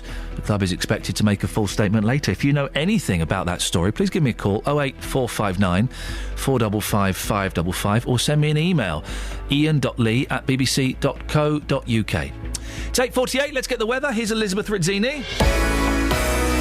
Beds, Herts and Bucks weather. BBC Three Counties Radio. Hello, very good morning to you. We've still got some patches of mist and fog around, so something to watch out for if you're out and about on the roads this morning. Got a Met Office weather warning out. Temperatures are rising quite nicely now, though, and still feeling quite chilly underneath the fog and the mist, of course. We'll see that clear at around 10 or 11 o'clock, but for many of us, it is a much brighter start to the day than we saw yesterday. There will continue to be some breaks in the cloud, I think, through the course of the day, although the cloud never too far away. I think quite cloudy by the end of the afternoon. Staying dry, though, temperatures between 7 and 9 degrees. That's 48 in Fahrenheit, so fairly mild as we head into this evening and overnight. Locally, possibly quite chilly at first, but turning milder as we head into tomorrow morning. There'll be a lot of cloud around, a few outbreaks of rain perhaps at times, and the low cloud persisting into tomorrow. Rather grey day tomorrow. Little bit of wet weather around at times. Quite a damp feel to things, perhaps a few spells of rain. Mild, though. Temperatures at around 10, perhaps even 11 degrees. By Saturday, it's a little bit cooler, but nice and bright and sunny for your Christmas shopping. Staying dry too. That's the forecast, Ian.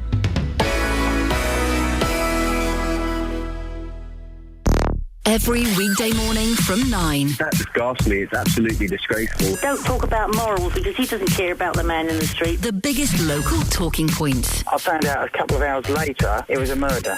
But over the phone they phoned me up and told me. I don't know why you're picking on that man. The JVS Show. I feel it's out of place in this country. Let me be really frankly honest with you. Local government and government are doing a good job-ish. I never call in, but I feel so passionate about this topic. The JVS Show. Weekdays from 9. BBC Three Counties Radio. 08459 455 555 is the telephone number if you want to give us a call. Last 10 minutes of the show. Lots we're talking about. Best pop video. Also talking about can you turn gay people straight. John's on the line. Morning, John. Good morning. John, what would you like to say?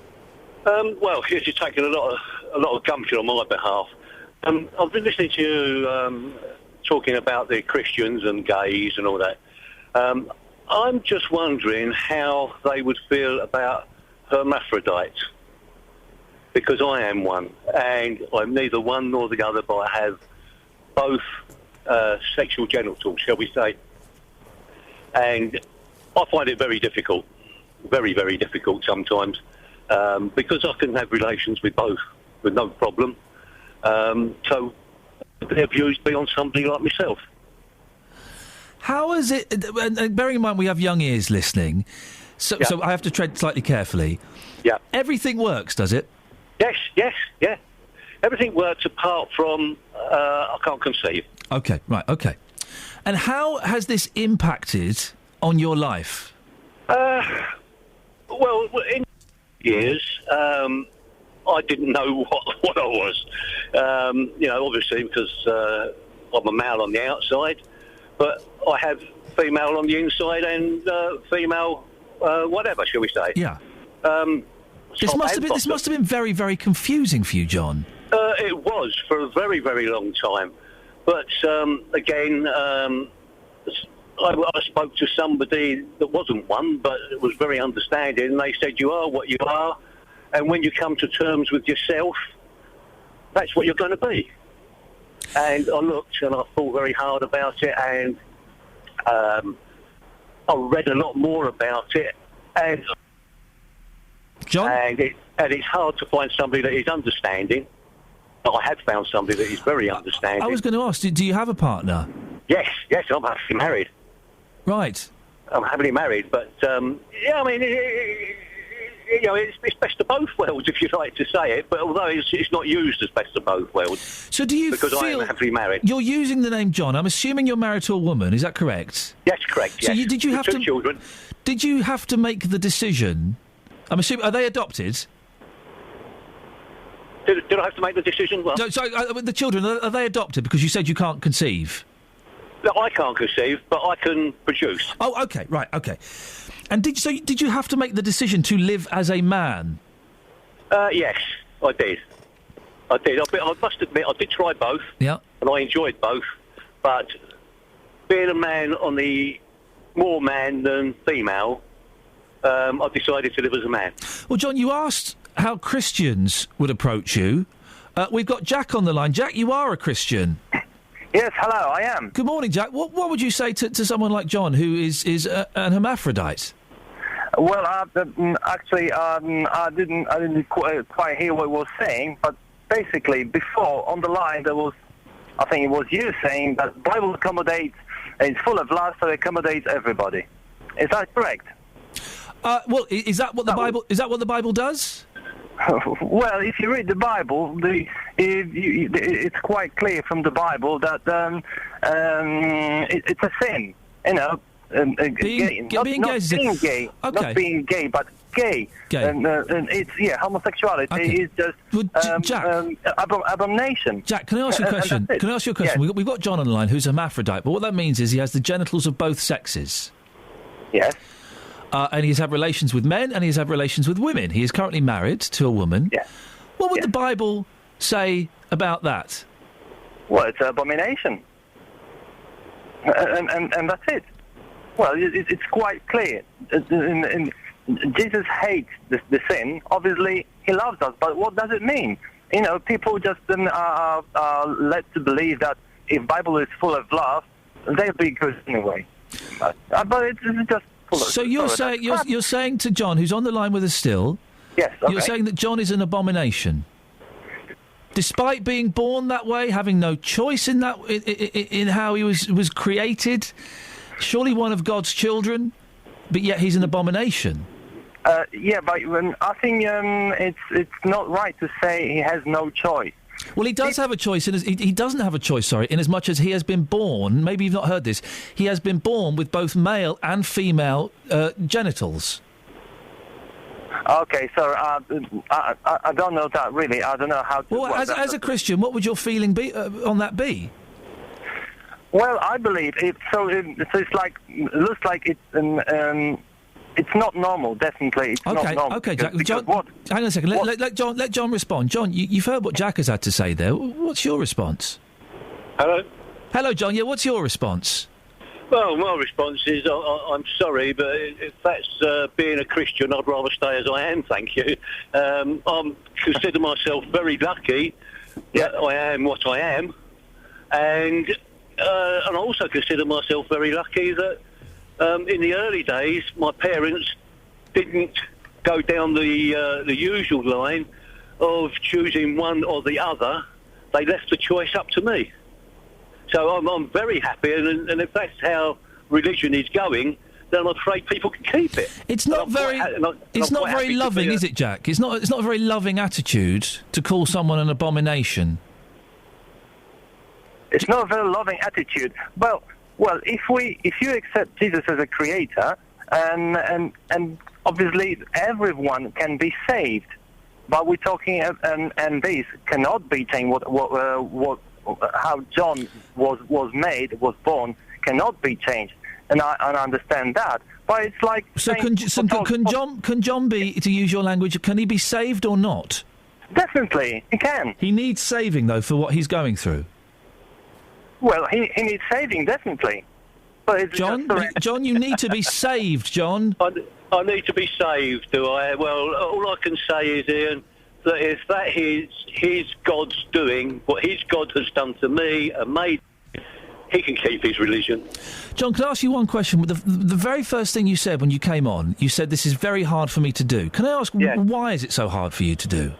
Well, it's not something that you readily admit. Whereas if you're a gay, a lesbian or a gay guy, you can come out and admit to it, and people will look at you with a little bit of disdain, some of them, and they will accept you eventually. In my condition, it's very hard to be accepted because they just look at you as something like for want of a better phrase, a circus freak. But you're not. You're human. You've got all the human attributes you love. You can be loved. But it just depends which way you want to use your love and use your body. You know, I mean, there are hermaphrodites that are very happy. I mean, I know several that are very happy. I mean, it's not that uncommon. But it's just to choose which way you want to use your body and how you want to go. Yes, the choice is fine. You know, but as far as that guy goes with his God, he can keep his God because it's his God that's made me like it. And I'm proud of what I am. John, I really appreciate your call and your honesty this morning. Thank you very much. OK, thank you very much, Ian. Talk again. Thank you. It's John there, being incredibly honest. Well, there's certainly a unique way to end the show. With this is one of the things I love about doing this show, is because you have learnt to trust me enough to be completely honest. And I shouldn't be surprised by anything I get told anymore, but yeah, I am, because you keep coming and telling me and revealing more things about you, and for that I really appreciate it. Thank you very much indeed. This is BBC Three Counties Radio. Let's get the travel news now. Here's Alice. Travel news for beds, cards and bugs. BBC Three Counties Radio. We had a call from an accident from Mark. That's actually the M1 southbound. The lane 4 is closed between junction 11 for Dunstable Road and 10 for Luton Airport after a van has broken down. Thanks for phoning in on that, Mark. Southbound also slow between Newport, Pagnell Services and 14 for Milton Keynes. The M25 anti-clockwise queuing between 19 for Watford and 15 for the M4. And the A1M southbound is still struggling from 9 for Letchworth up to 6 for Welwyn. In East Hyde, Lower Luton Road is closed after an accident near Cooters End Way. And public transport, First Capital Connect, all lines have reopened, but there may be some delays on the Hertford Loop. I'm Alice Glossop, BBC Three Counties Radio. Thank you, Alice. Apologies to Justin Dealey. Justin, we didn't get your report on the Christmas time La La La La La song. I can only apologise. I will make sure it's the priority. It'll be the main thrust of tomorrow's show. Ta-ta. Local and vocal across Beds, Herts and Bucks. This is BBC Three Counties Radio. Thank you, Iain. Good morning, welcome to the JVS show. I'm Jonathan Vernon-Smith. It's Thursday morning. It's 9 o'clock, and on today's big phone-in, has dementia affected you or your family? World leaders at the